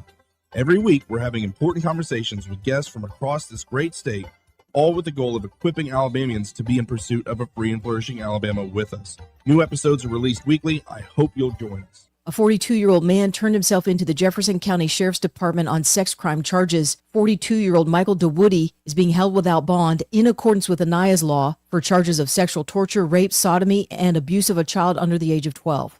A Geneva man died this past Tuesday after a large limb from a tree fell on him. 68-year-old Melvin Dixon was struck by that limb while he was walking his grandson on County Road 4. I'm Andrea Tice. For more news affecting Alabamians, go to 1819news.com. And while you're there, subscribe to the daily newsletter. This hour of News and Views is brought to you by our good friends at Cole Plumbing, 279-8919. Cole Plumbing is number one in the number two business. You don't have to dig a hole. They have proprietary pipelining technology. Ask them about their tankless water heaters. Remember, when you have trouble with your bowl, call on Cole. We're talking with Dr. Clark McLemore at McLemore Dentistry, and this is where I went a few years ago to get my smile reworked. Dr. McLemore, you have a great offer for our listeners. We've got all of our design and manufacturing in-house. So what that means is if you come to us, we have the entire process under our control, providing top quality prosthetics and restorations. And that really impacts our patient smiles, and it makes us feel a lot better that we're doing the absolute best we can for folks. Visit drmclemordentistry.com. We get this question all the time. Do you handle that? Buying or selling a home? Yes. Commercial? Yes. Land or investments? Absolutely. Hannah and Eddie Realty Group. One team. Every real estate move. 334-322-0662. The views and opinions of the following program are solely those of the host and other contributors. These do not necessarily represent those of Liberty Acquisitions 825, Blue Water Broadcasting, its management, staff, or any advertisers.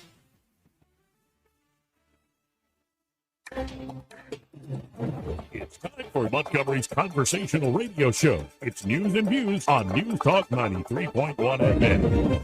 To join the conversation, call 272-9228.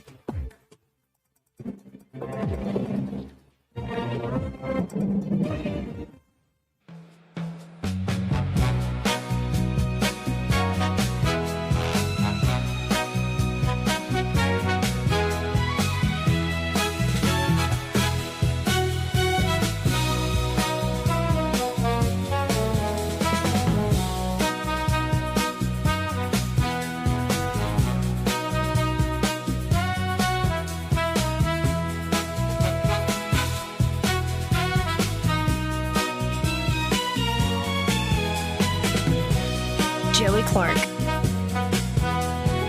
Welcome back. Thank God for another beautiful day. Hopefully the show will remain beautiful. I don't know how beautiful that Chuck Schumer segment was, though. And, Montgomery needs a new mayor. Yeah, 1,000%. Looks like, did J.D. Vance's did he just jump on Rogan? Did he? Yeah, I think he might Oh, be on nice. Nice.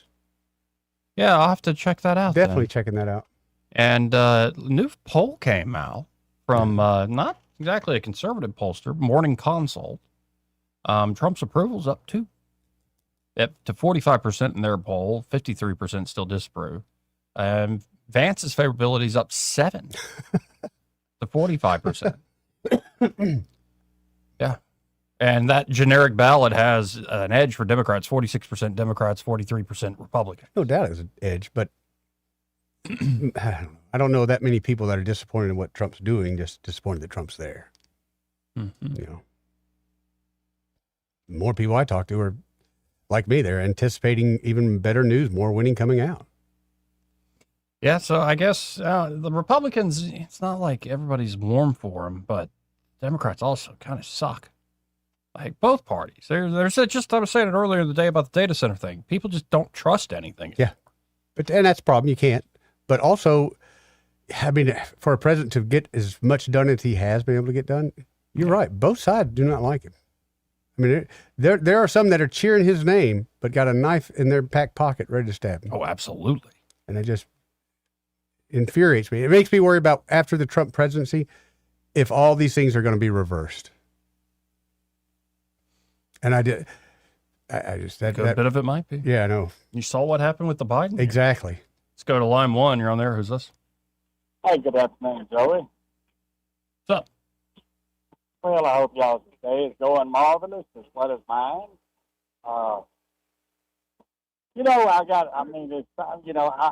ever lay there at night? I'm sure you guys do, and there's so much, you've been in talk radio. There's so much crap that comes to mind that you want to discuss and talk about, but then the next day it's totally blank. Yep. Oh, sure. So it happens all the time. It does. So maybe I should get a notepad recorder and talk in it and just my quick point is I've been a lifelong resident here in Montgomery, and I love the city. I really do. And the people actually there's good people in this city. And I don't know, Joe, if you remember, but on Southport Mildred Street, that building there that's 8 or 9 stories, it was condemned up under, I think, Emory Farmer, in fact, because of the pilings underneath the bottom. And I go by there, and it's like a climate store now. Now, wait a second. The weight, and the pilings are still the same. So there's no way in the hell you're going to make me believe that you repaired the piling. Yeah. So that's just something I'd like we don't have a mayor, but, I would like to get an answer. That is a code. But it's like, I'm telling you, it's like, and then aside from that, Joey, and I really do admire what you do because you damn sure address the problem. And you don't care who you really offend, it's the truth's out there. And if anybody out there listening that don't agree with it, truth hurts. My thing is this. We need to get this city cleaned up big time because where I live at, around Cottage Hill, it's a lot of vacant spots that need to be cut. And you know good and well that the landlords know that that's got to be cut. If it goes, when you have to get a sign posted on your property, and you know that you own it, why in the world don't you get out there and if you don't want to cut it, then pay someone to do it? I mean, keep that monkey off his back because the city will cut it for you. Yep, they sure will. At a premium of a price. I appreciate you, Jody. You keep it up. Keep hammering. Keep hammering. Appreciate it, man. Yeah, no, there's a lot of problems. Now, you can always play the game of like, well, look at some other places. And they are much worse. Like life generally, that's the thing. It's like there are problems. It could be better, but also life is generally pretty comfortable. If that makes any sense. So you're not going to raise too much hell. No, don't want to make it more or less uncomfortable to me tomorrow. Right. Just frustrating, as I've said many times before, how there's so many little fiefdoms in Montgomery. So people aren't even talking to them. Yeah.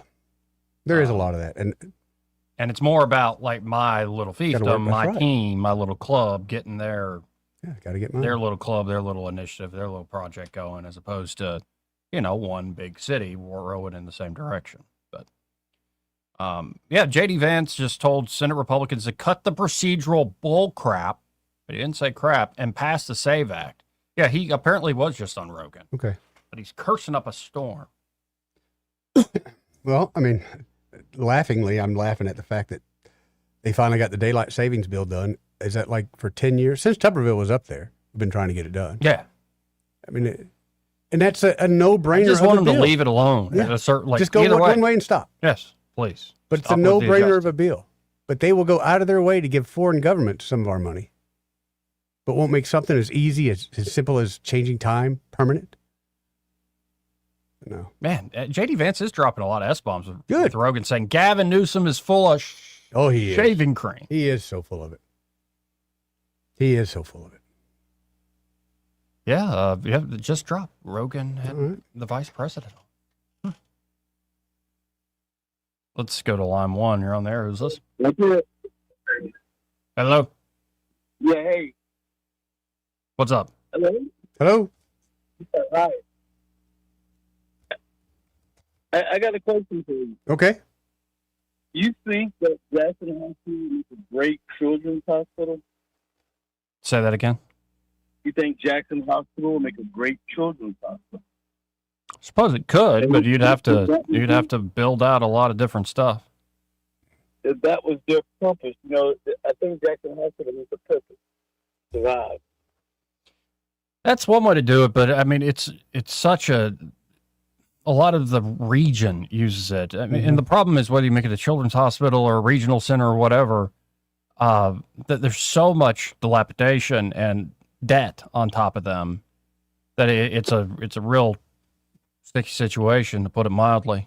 Like I think you're right in terms of vision can get you out of a lot of things, but in this case, you're just talking about raw amounts of money to fix infrastructure and get debt off your back. But you have more access to grant money, and of course the hearts love the little children. So yeah, maybe that's the heartstring to play on. Yeah. All right, then. Appreciate it. Thank you, man. 272-9228. Yeah, but no, while that's going on with Jackson Hospital, let's just do like a huge bond issue. All right. Like $375 million worth. I mean, okay.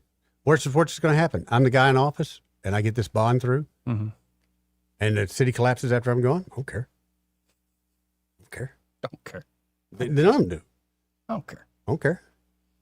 272-9228. J.D. Vance saying on Rogan, does the socialism thing scare me? Yes. Is it the wrong solution? Yes. Socialism is the alternative. We don't have a pathway to give people a sense that the system is not rigged and that the American dream is attainable. We ran the experiment of offshoring all our industrial jobs, becoming a service and finance economy, and allowing Wall Street to buy every asset of modern life. What has that done? It's created a generation of kids who are attracted to socialism. He's right about that. He gets the underlying problem in many ways. I don't know. I never was one that fell for that. Never. Again, 272-9228. That's 334-272-9228. I'm going to see if I can find some of these. And, oh no, if he drops a curse word here or there, right? It's the Vice President of the United States. We should be able to cover it. I would think so. On the biggest show on the planet. I think so. So, let's see if we can find some of these clips real quick. As Vance continues his media tour, as I said earlier, his numbers continue to climb, it looks like, which is, I guess, good news for the vice president.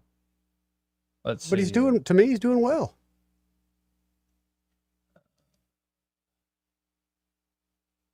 So here's Vance explaining to Rogan the Iran thing. Yeah, I don't know about this. I mean, he's got to carry the water. It's kind of his job as vice president. But let's listen in to him try to explain this. What the president has done, I think, very, very capably, is said we're going to use military force in this situation when it's connected to something we're trying to achieve.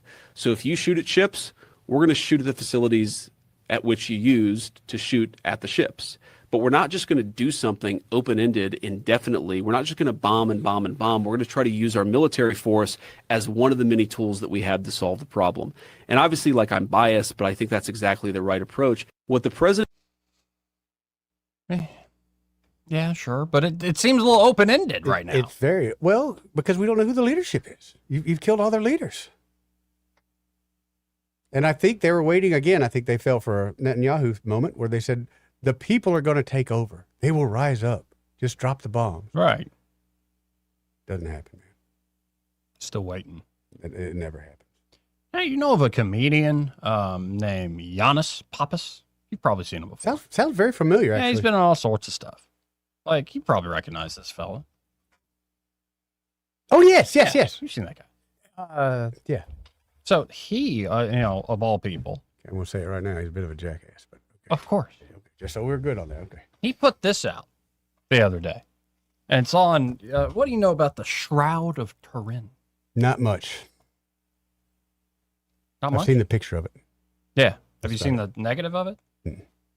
Like where you do a photo negative Right. and it's like you can really see. See into it. Probably have seen that. I mean, I'm familiar with it, but not. If you put it in front of me, I could tell you that's what it is. So here's what Giannis Papas put out. Okay. I believe the Shroud of Turin was forged by a medieval artist.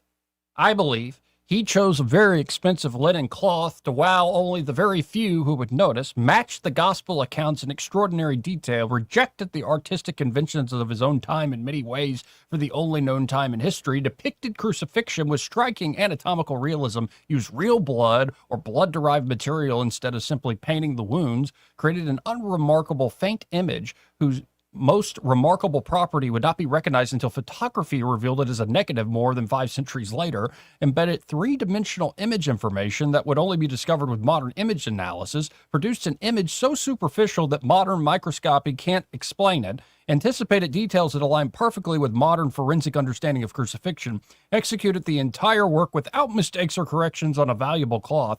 He nailed it without error in one shot, invented a technique that no one has convincingly reproduced, left no record of how he did it, inspired no known followers, and did it to wow only us centuries later, as nobody viewing the work at the time would even see it for what it is, and then disappeared from history without anyone ever mentioning the greatest technical achievement of medieval art.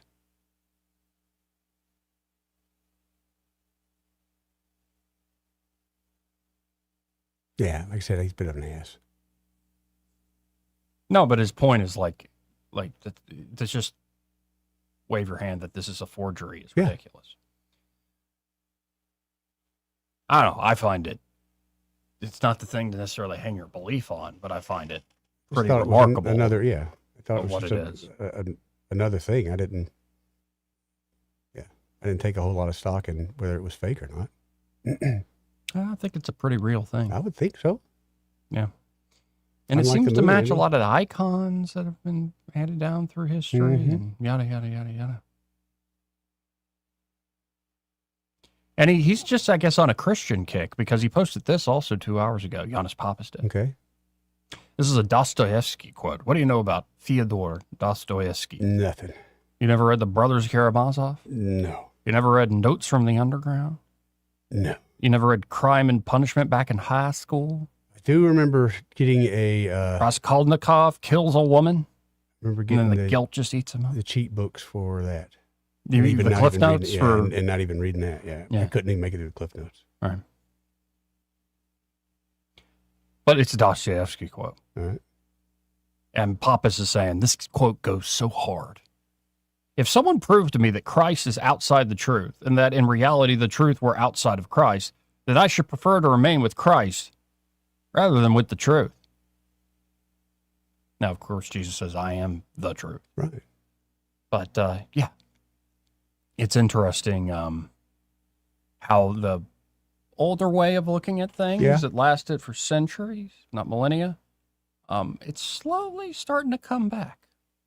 And I like it because I think there is, as much as there is benefit to the modern scientific mindset, and there are like true things it's discovered and things that it's created, there's something lacking at the bottom. And see that like, well, and the more important questions of identity and purpose and meaning and all this other stuff, yeah, good to see even jackass comics like Giannis Papas are leaning into this. Let's go to line one. You're on there. Who's this?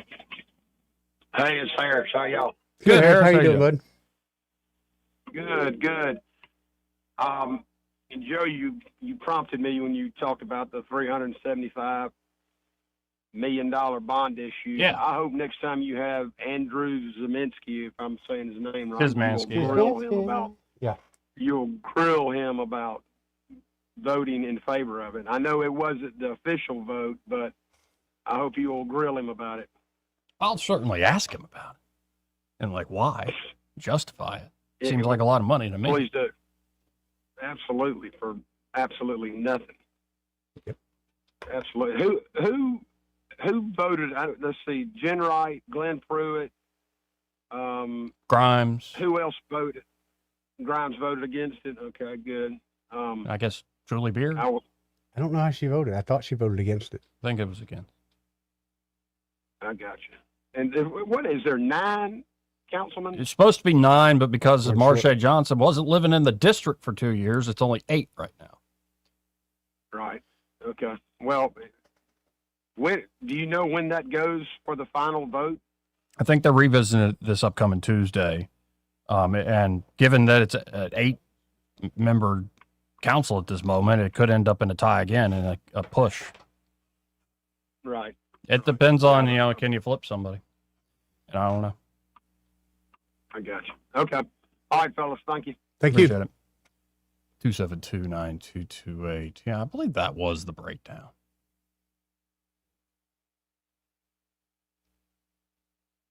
Like 4-4.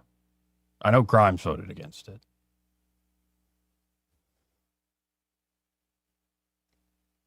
Would you vote against it? Yeah, I'd vote against it, but I can't beat up on Samansky too bad. He is a businessman. He's got businesses around there. It would do him good for that to come here to his business. However, I would also think because he's the guy that you and I both know to be very straightforward, if he is voting for it, I know he's got some good reasons. I would like to hear it because I'll still argue with him. Yeah. But, Ed Grimes, I like Ed Grimes. I got nothing negative to say. By the way, we have 18 people that have qualified for Montgomery City Council District special election in Right. District 3. First, we start with a hot dog eating contest, and we whittle it down to like 3 or 4, Joey. Mm-hmm. Something like that. Yeah. Yeah, it was a 4-4 split. Frenetta Riley, C.C. Calhoun, Aronde Mitchell, and Andrew Szymanski voted in favor of suspending the rules, voted in favor of advancing this. And Ed Grimes, Julie Beard, Glenn Pruitt, and Charles Jenwright voted against. I like the fact that Glenn Pruitt voted against it, too. Now, Glenn, I remember this. Glenn said, I'm not like a no right forever. I just think we need more time to talk about it. Yep. I would rather someone say that. I would like Glenn to say that again this upcoming Tuesday. Oh, yeah, I think we need more time to talk about it. They do, because from a citizen's point of view, this is kind of just being run down my throat. I think from my perspective, it's the convention center that's a sticking point. Right, wrong, or indifferent. We were sold a bill of goods on Montgomery Whitewater, Glenn Pruitt said. It was going to print money for us and be great. It failed or is failing today. I just want to make sure, Mayor, I just think 2 weeks where we could sit down and talk to you and make sure we're all comfortable or not comfortable. I don't think that's the end of the world. Neither do I. C.C. Calhoun said, we don't have nowhere that people can sit. When we talk about expansion, these are the things that we need to do. 100% of people aren't going to agree on nothing that you do. I've heard everybody. I've made my statement. We are going to call for the vote. Vote your conscience. Get your projects or don't. See, and that's the thing. I don't It's like that. Yeah. I don't like that veiled threat at all. Mm-hmm. And that's what the hell that was. Mm-hmm. Yeah, Ed Grimes said it's a ton of money. If we borrow $375 million, we'll be real close to our legal limit. We'll probably borrow more money than this city has ever seen. It's a scary thing. These are very vague details. It's a quote from Ed Grimes. I mean, dude, And we're rednecks Mayor with a Stephen credit card. Reed, just to remind folks, Montgomery is at an important moment in its history as our city continues to grow and compete for jobs, visitors, and private investment. We must also invest in the infrastructure, facilities, and neighborhoods that support that growth. This proposal represents a long-term vision for building a stronger, more competitive, vibrant Montgomery.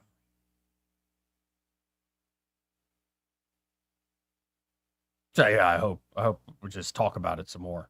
Because, they had one person that wasn't living in the district. So now I brought this up last time Szymanski's on. I'm like, hey, Right.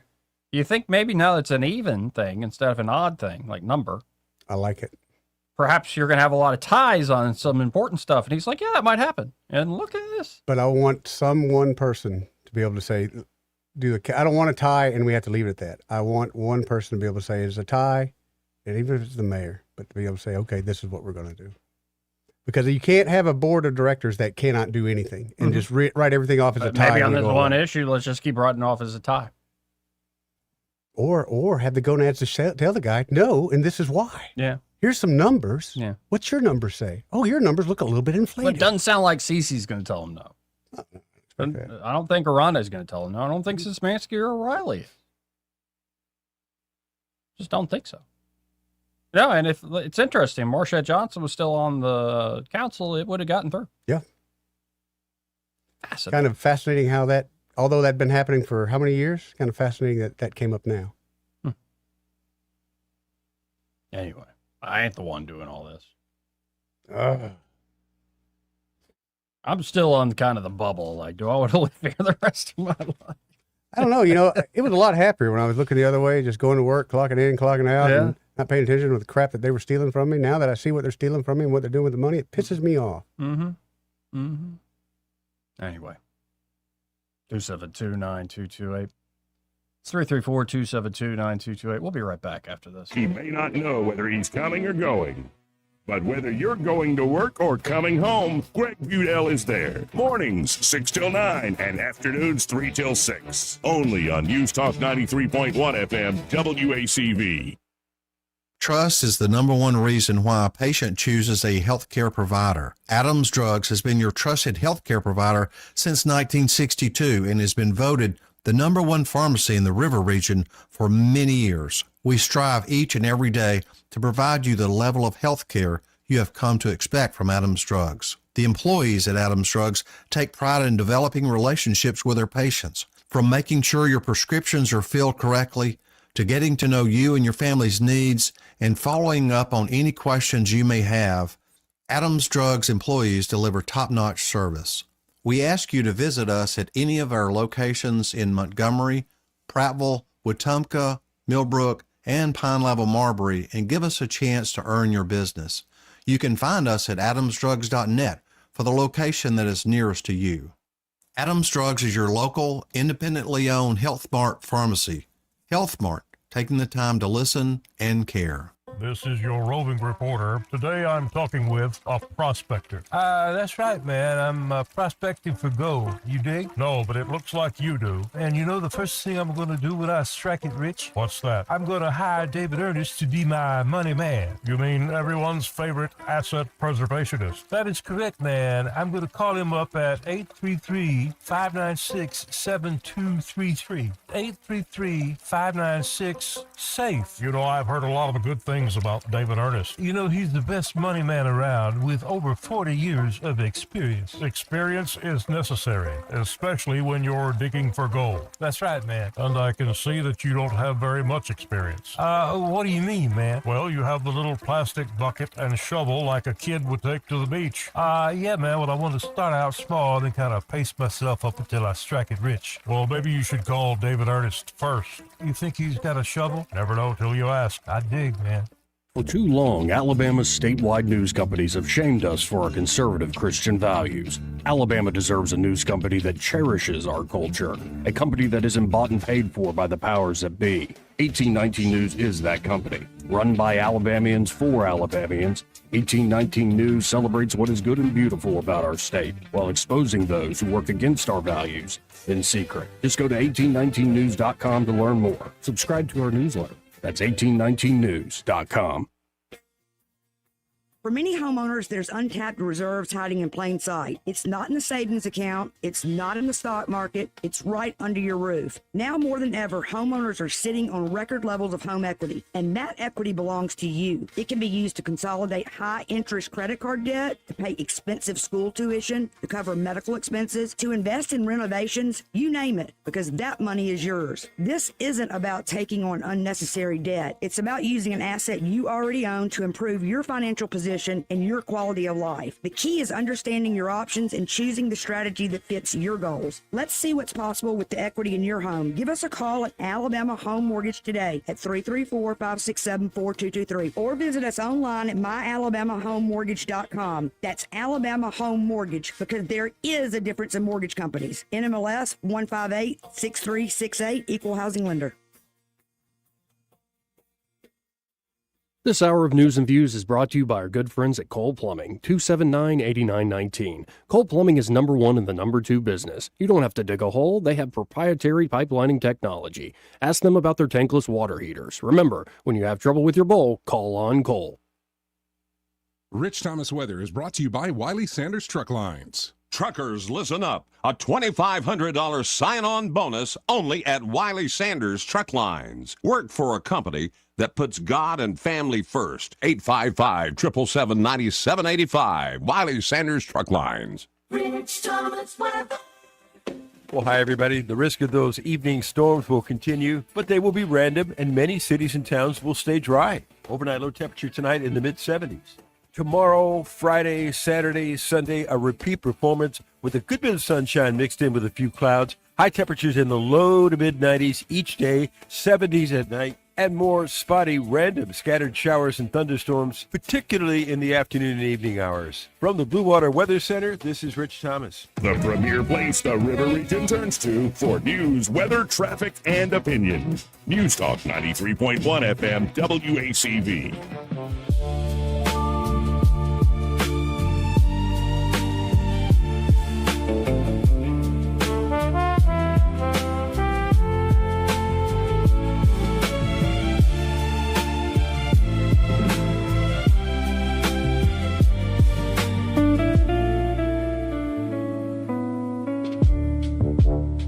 Joey Clark.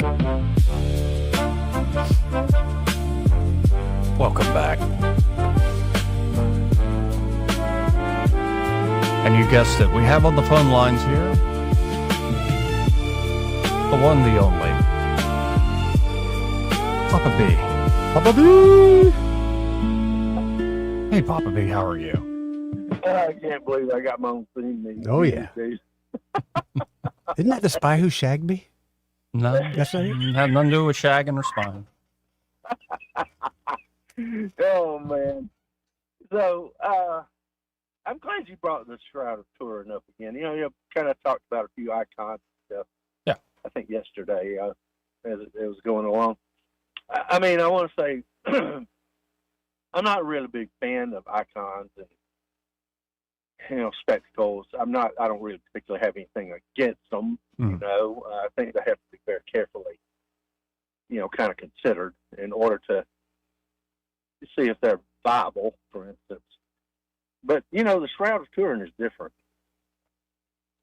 I mean, I've done my own, plenty of looking and researching or listening to research on it and everything. And there's just no good other explanation for the Shroud of Turin that anybody can come up with. I would have to say that if there is proof of the death of Jesus Christ, the crucifixion of Jesus Christ, I think we've got it. And, all of the various ways they've measured it and looked at it and anatomically corrected everything. And then, of course, you got the negative image. Nobody even knew about the negative image until, what was it, the 1800s? All of a sudden, somebody took a picture of it, and then voila, there is the image. But nobody even knew it was there. Right. I mean, how does somebody in the, 5th century? Well, and also, how did they get pollen spores from Jerusalem? It's all of that, just one thing right after another. The nail, everybody in the Middle Ages, they, when they said there's nail scars in his hand, all the way up through mid-1500s or so probably, they depicted the nails in his hands, in the palm of his hand.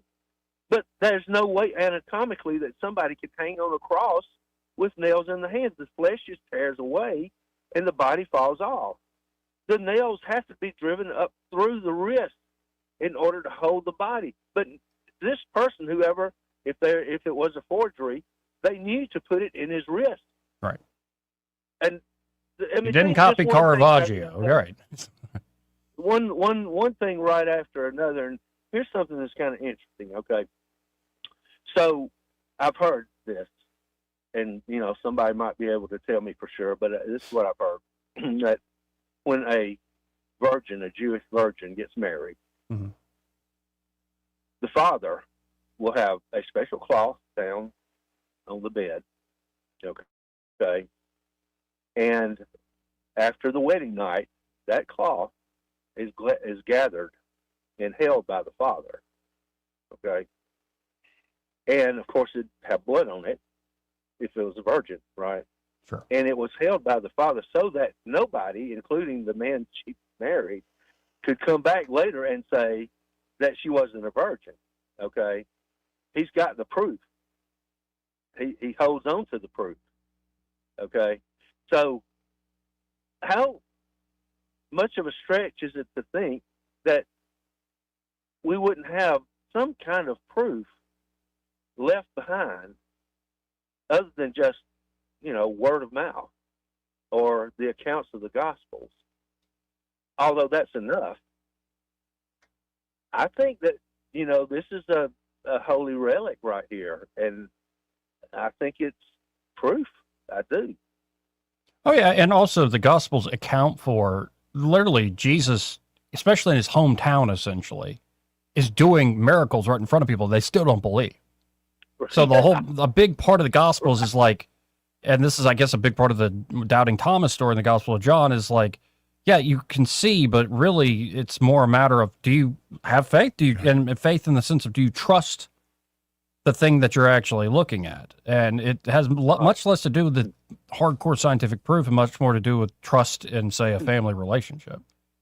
Exactly. But, I wonder later on if people are asked, well, there was proof. Why didn't you believe the proof? Right. Well, what is it about that with everything that could possibly be done was done, and you still wouldn't believe? Wow, what a concept. So, but you're right. Even Jesus, but he healed the guy. He healed the blind guy, right? And the blind guy, he's brought before the Jewish leaders at the time, and they make him tell him like 2 or 3 times, "Hey, what did he do to you? How did you see? And the guy finally winds up saying, "I've already told you. He did this. He touched my eyes. And you still won't believe." But yeah, you're right. Some things people just aren't. There are some people that just are not going to believe. But I just find it interesting that here's this concept of, a proof of what happened on that wedding night, for instance. And now, this is sort of kind of flowing along in that same concept in a way, maybe. I don't know. But anyway. And it is interesting, like the daily mass reading, the gospel part of it yesterday for the 14th was from Matthew 11. And without reading the whole thing, Jesus says, "As for you, Capernaum, will you be exalted to heaven? Will you go down to the netherworld? For if the mighty deeds done in your midst had been done in Sodom, it would have remained until this day. But I tell you, it would be more tolerable for the land of Sodom on the day of judgment than for you." So it's a pretty clear message of like, when you're shown like, you have a choice there. There are certain signs that will be given to you. And if you deny them with some clever wave of the hand, good luck. Well, anyway, I'm glad you brought it up again. And I wanted to, get my little point of view out. So I appreciate y'all letting me chime in again. Thank you, Bobby. All right. See ya. Now, this is a great clip. This is from Jeremiah Johnston, and he's been on all sorts of podcasts talking about the shroud. But like to create that negative image on it, like how much energy and how quick would that flash have to be? Oh, man. So let's listen in. These are scientists, Eric Jumper, John Jackson, physicists who are at Los Alamos Sandia Laboratories. They work on atom bombs. They get the weekend with the shroud, and they prove that there's literally no paint, no dye, no brush marks. They cannot understand how there is an image in the shroud. The best scientists in the world cannot explain it. So I fly to Turin, Italy, and I meet with a guy named Paulo De Lazzaro. He is a physicist, and he works at ENEA Laboratories. Anyone can look this up. He spends another 5 years of his life studying how do you change with no pigment, paint, dye, or brush marks. How do you change a made of flax, essentially a linen shroud? So they literally grew a shroud, and they beamed their laser for 5 years at it, and they were finally able to basically change the coloring of and to leave a mark with that, because otherwise you would scorch it. If it's too hot, it's too powerful to just burn it up, right? Right. They were able to basically change the size of a postage stamp, not 14 feet behind us.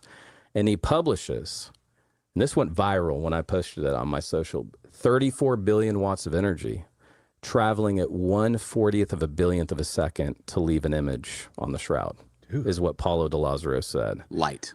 So we're talking about energy, cold energy, and this is the moment of resurrection.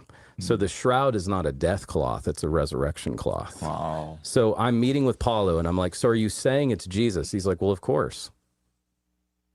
34 billion watts of energy traveling at 1/40th of a billionth of a second. Reminds me of all these passages. Because think about it, Jesus, every time he manifests himself in the New Testament, he manifests himself as brilliant lights.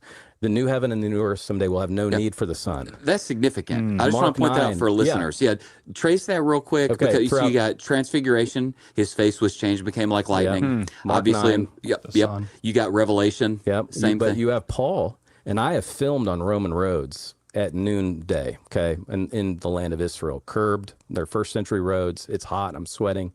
Paul says that he has an experience of seeing the resurrected Christ. And if you follow the book of Acts, he says it was brighter than the noonday sun. Is anyone getting chills yet?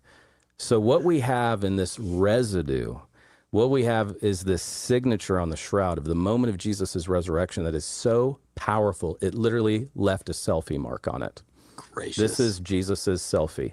So the theory is that in At the that same moment, in the same way that at the transfiguration, hey, Yep. his face Boom. became like lightning. It kind of the hey, upon resurrection, that same light of glory manifested itself and left that. That's the and it pushed a 2,750 pound tomb out of the way. gracious. Wow. But let me show you. This is animated. Okay, so play this for a minute. I want you to see. This is a shroud. Now hit play. Okay. Boom. Wow. That is what happened. So essentially, if you're just listening, it's like a body in a shroud completely wrapped in it. The shroud essentially just deflates all of a sudden. But yeah, 34,000 billion watts of energy traveling in 1/40th of a billionth of a second to change the chemical makeup of a fine linen shroud to leave that image. We don't have that power on Earth. Well, and they were talking about, Paul and his encounter with the resurrected Christ and the transfiguration that Peter, James, and John would have experienced. Keep in mind in the transfiguration, Jesus is talking to Moses and Elijah. So in a way, you can think of it not just as this incredible burst of energy, but it's almost something that's outside of time. Yeah. And when you think back to something outside of time, you might think of our Genesis, our very beginning. And what do they say? And this is the one that kind of struck me thinking about, again, 34,000 billion watts of energy traveling at 1/40th of a billionth of a second. Let there be light. Yep. 272-9228. That's 334-272-9228. But again, I say that's not, I don't think it's wise necessarily to hang your faith on things that you can see. Maybe more things you heard. Yeah. Because there are a lot of tricks in this world.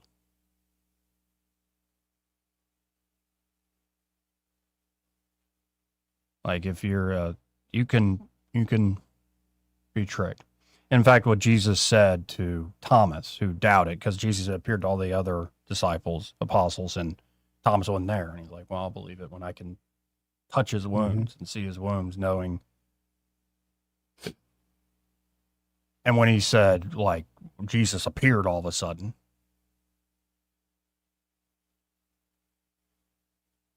Thomas immediately said, before he even touched him, my Lord and my God. And Jesus told him, because you have seen me, you have believed.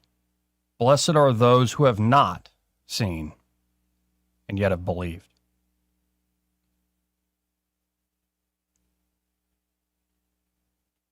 Who have not seen and yet have believed. Because it's the word that creates. you know, when Mary goes to visit Elizabeth after Jesus is conceived by the Holy Spirit, what does she see? Hail, she says hello essentially to Elizabeth. What happens? John the Baptist leaps in Elizabeth's womb at the sound of her voice, knowing she's carrying the Savior. And there's so many of these examples where it's by the ear. Yeah. It's by the word that things are accomplished and created. The word of God in particular creates and makes so these things. It's fascinating. Fascinating. And, you know, I don't think Jeremiah Johnston, who's fantastic on this, I've seen a lot of presentation. I believe he's a Roman Catholic. In fact, he has a lot of issues with the Catholic Church. But the Catholic Church is very careful about these sorts of things, and rightfully so. They don't want to be wrong about stuff. Right. And things can, and even the miracles they affirm, they say there are good reasons to believe, but again, the faith does not hinge on this. So whether or not you believe, for instance, the Marian apparitions, Guadalupe and Fatima and Lourdes, we've studied this. We think there's very good reason to believe it, but it's not like your salvation hinges on it. But, you know, maybe consider it. Yeah. Not the worst idea. Anyway, I don't know if I'd even put the shroud in that camp. Though, when you see stuff like this in these presentations, you're like, well, what else? What's the other explanation? A lot of the common secular retorts and skeptics are not convincing. Like it was a forgery in the 10th century or something. It's like, how? Just seems like a lot. Right. It just seems over the top for that time. Sorry. So I guess I could say thank you to that jackass Giannis Pappas for bringing up this topic in my mind again. We'll be right back after this. Want to carry News Talk in your pocket? Download the News Talk 93.1 app from the App Store. Available on iPhone and Android. Never miss a moment. Download now. Hi, I'm Carl Schmidt, naturopath and owner of the Herb Shop Wellness Center at 8161 Bowen Road. You know, with over 30 years experience in natural wellness, I've seen countless health fads come and go. A few years ago, we added a patented technology that actually activates your stem cells. It reverses the aging process at the cellular level. However, you do need proper hydration and targeted nutrition. At the Herb Shop, our advanced scanning and testing technology allows us to accurately assess your nutritional needs and get a customized plan for you. Come in today and see what the Herb Shop can do for you. Hi, this is Brendan with Royal Furniture. A big thank you to Blue Water Broadcasting for helping us launch our Alabama stores in Prattville, Montgomery, Auburn, Gadsden, Athens, Decatur, Oxford, and Florence. We appreciate your hard work and dedication. Here's to a strong partnership and even stronger results. Thanks, Blue Water. Our advertisers are our biggest advocates. Call us to find out how radio can increase your bottom line. Blue Water Broadcasting. Local folks, helping local business. This hour of News and Views is brought to you by our good friends at Cole Plumbing, 279-8919. Cole Plumbing is number one in the number two business. You don't have to dig a hole. They have proprietary pipelining technology. Ask them about their tankless water heaters. Remember, when you have trouble with your bowl, call on Cole. Accurate, immediate, carrying your voice across the river region. News Talk 93.1 FM, WACV.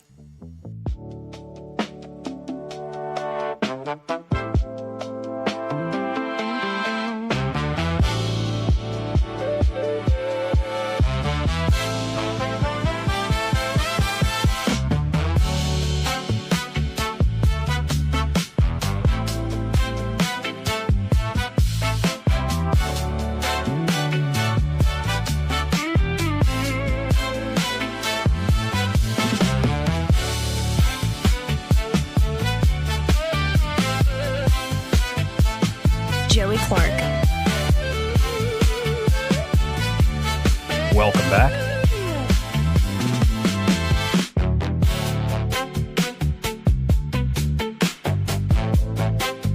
I'm your host, Joey Clark.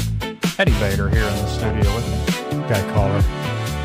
I really want to talk to this guy. Is this Ray Ball? Yeah. Hey, Ray, how are you? Man, I'm great. I hadn't got to listen to you much today. I was riding around all day long with my radio off, and I didn't realize it because I'm so daggum tired. Oh, buddy.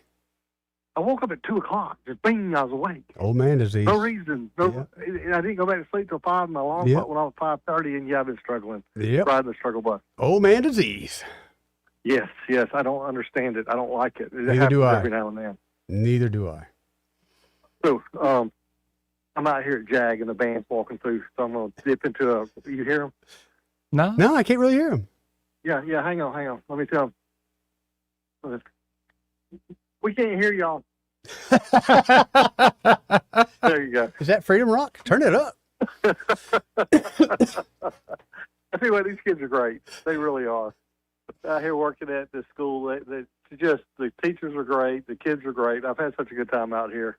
We get done, we've got to bring you out here and show you the transformation this school looks like. Very cool. But if y'all need a floor, call us today, 285-8117. We'll come out and give you that free measurement. Again, that's 285-8117. And even when, the alarm clock, you're just worn out, they're still going to do a good job. Yep. They're Prattville Car. Yeah. So, let me get done so I can go home and take a nap. All right, buddy. Take care, Ray. All right, thanks, guys. Yeah, I've been feeling that last few days. It adds up. Like you stay up a little too late. Yeah. I still get up at but it's catching up to me where my alarm didn't wake me up. I woke up at 5:10. Ooh. Like, oh no, I'm Slept through behind. your alarm. I'm behind. I actually use this thing as a vibrating instead of a notice sound it? alarm. I didn't notice it this So morning. hold on, Joey. You're telling me that someone could come touch you and you not even notice it while you're sleeping?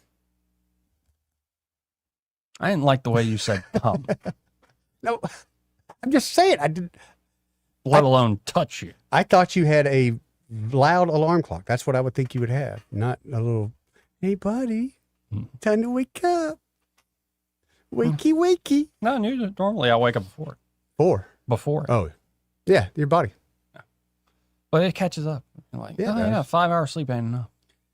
Although when you sleep longer than that, or at least when I do, I start feeling guilty. I feel pretty good about 6.5. 6.5 is good, but I don't want to get up, but I know I've got my sleep. Which means probably being in bed for about 8. Because you ain't sleeping the whole time really good. I'm a married man. Okay. Married to NyQuil. It will help you get your sleep, buddy. That's Yeah, for sure. That's for sure. That's for sure. I hadn't had any in a while, and then a few weeks ago I was running rampant, and I said I got to get some sleep. So Suzanne and I bought a pack. And I hate sounding like a drug addict, but I was like, man, I'm so looking forward to taking these 2 so I can just sleep all night, and it worked. 272-9228. So, do we learn anything I at got all all kinds today? of stuff written down today. Well, Chuck Schumer farted on the Senate floor. The fart of Chuck Schumer. There's a wreck on 85. I forgot to tell you about a while ago. no. Out by Middyline, which is a normal thing. Yeah. We got to make sure we talk to Szymanski Yeah. about the thing. Superfund. Yeah. And that's really all I got right now. Yeah, but I anticipate what Szymanski would say. I don't put words in his mouth, but he probably thinks this, like a lot of the stuff in there needs to be done. And then I bet it's like this. Okay, the mayor wants this. We want that. It's what C.C. Calhoun essentially Thank does. you. And I just don't like that, man. And that might be what goes on, and it is what goes But on. I think behind that's closed doors. all But you- politics. All of it. Then that should tell you everything you need to know about politicians. They don't even hide it anymore. And it could be, we're the backwards one. No. Yeah, I don't know about You ever open a water park with a credit card? Well, the mayor didn't open that water park, is what a lot of people are saying. Okay. You ever going to buy a convention center over a super fund with a credit card that you only hope you can make the minimum payments on? And hope nothing else ever comes up in the world because your emergency fund is gone? Well, if we still can't hire police officers that we're budgeted for, then that money, we can use that to service the debt. I know that's what they want to do. Don't think it ain't. Don't think it ain't. So we talked about that some. I talked to Jeff Bohr at length about it. It's nice having Coach back in I'm Alabama getting more and more talking about excited. Alabama stuff. I'm getting more excited about that. I really am. And by the way, did you see that Trump affirmed what Coach said? Yep. About the data centers? Which liquid gold. Trump says Alabama will benefit from New York's terrible decision. Kathy Hochul, real dumb broad. I got to go with him on that one. Yeah, I think it's real dumb to run him off. Just run him off. Because and Real dumb. let's be honest, she doesn't know why. She just knows she's getting pressure. But I'm in the county, and maybe you're a county commission, and you want to drive kind of a hard bargain with him. Don't run him off, but drive a good bargain. There's nothing wrong with that. That's smart. That's just smart. And maybe business. some folks got to raise a little hell at a meeting. That's And smart It's like, business. man, that's not me. That's just my neighbor. And like, mean, he's a good guy, though. Don't like. Yeah, I like but the way you know, think, you can Joey. let other people be the heavy. You know what I mean? I know. I like the way you think, Joey. You would have been good at Hyundai. We don't want Dean, but we want him to come in so we can make him think Yeah, we're my going to problem get is, it's like I have that side, but then I don't care about the outcomes too much. So yeah, I get it. But I'm just glad you can think that way.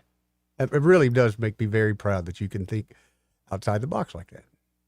It's just people, man.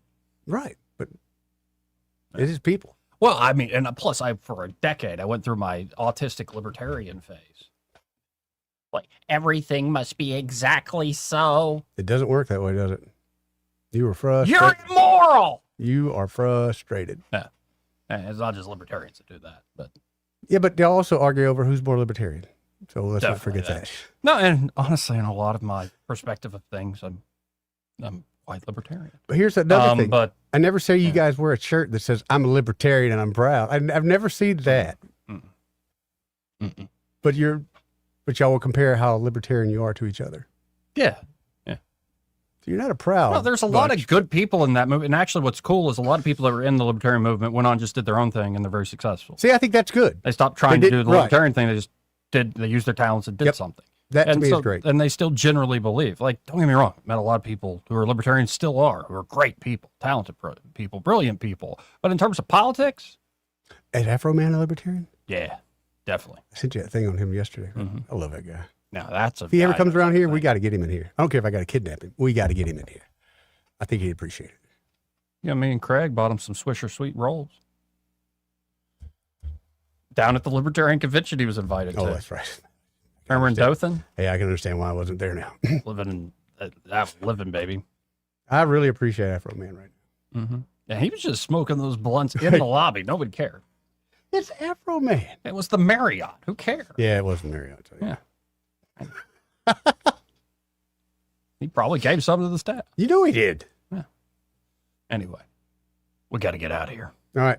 Happy hour with Pamela. With the lovely Pamela. How are you today? You do look lovely. You do look lovely today. I Very like your pretty bag. purse. Yeah, Yeah, but it's you know very what the best bedazzled. part is? The smile. Oh, Eddie. Sorry. Kind of been an emotional day for me. Anyway, on that wholesome note, or actually, he's just doing his fork at an angle. Is that your move? Anyway, happy hours next. Broadcasting from the Riverside Chevrolet Master Control Center, this is WACV Cusana, News Talk 93.1 FM. When it's Chevy, it's Riverside. With SRN News, I'm Bob Agnew in Washington. President Trump traveling to Carlisle, Pennsylvania today, where he's set to speak at the Pennsylvania Defense and Innovation Summit at the U.S. Army War College. And the event expected to be focusing on defense priorities, including military readiness and emerging technologies. Former top attorney at Goldman Sachs and White House counsel to President Obama, Catherine Rumler, is being questioned, or what?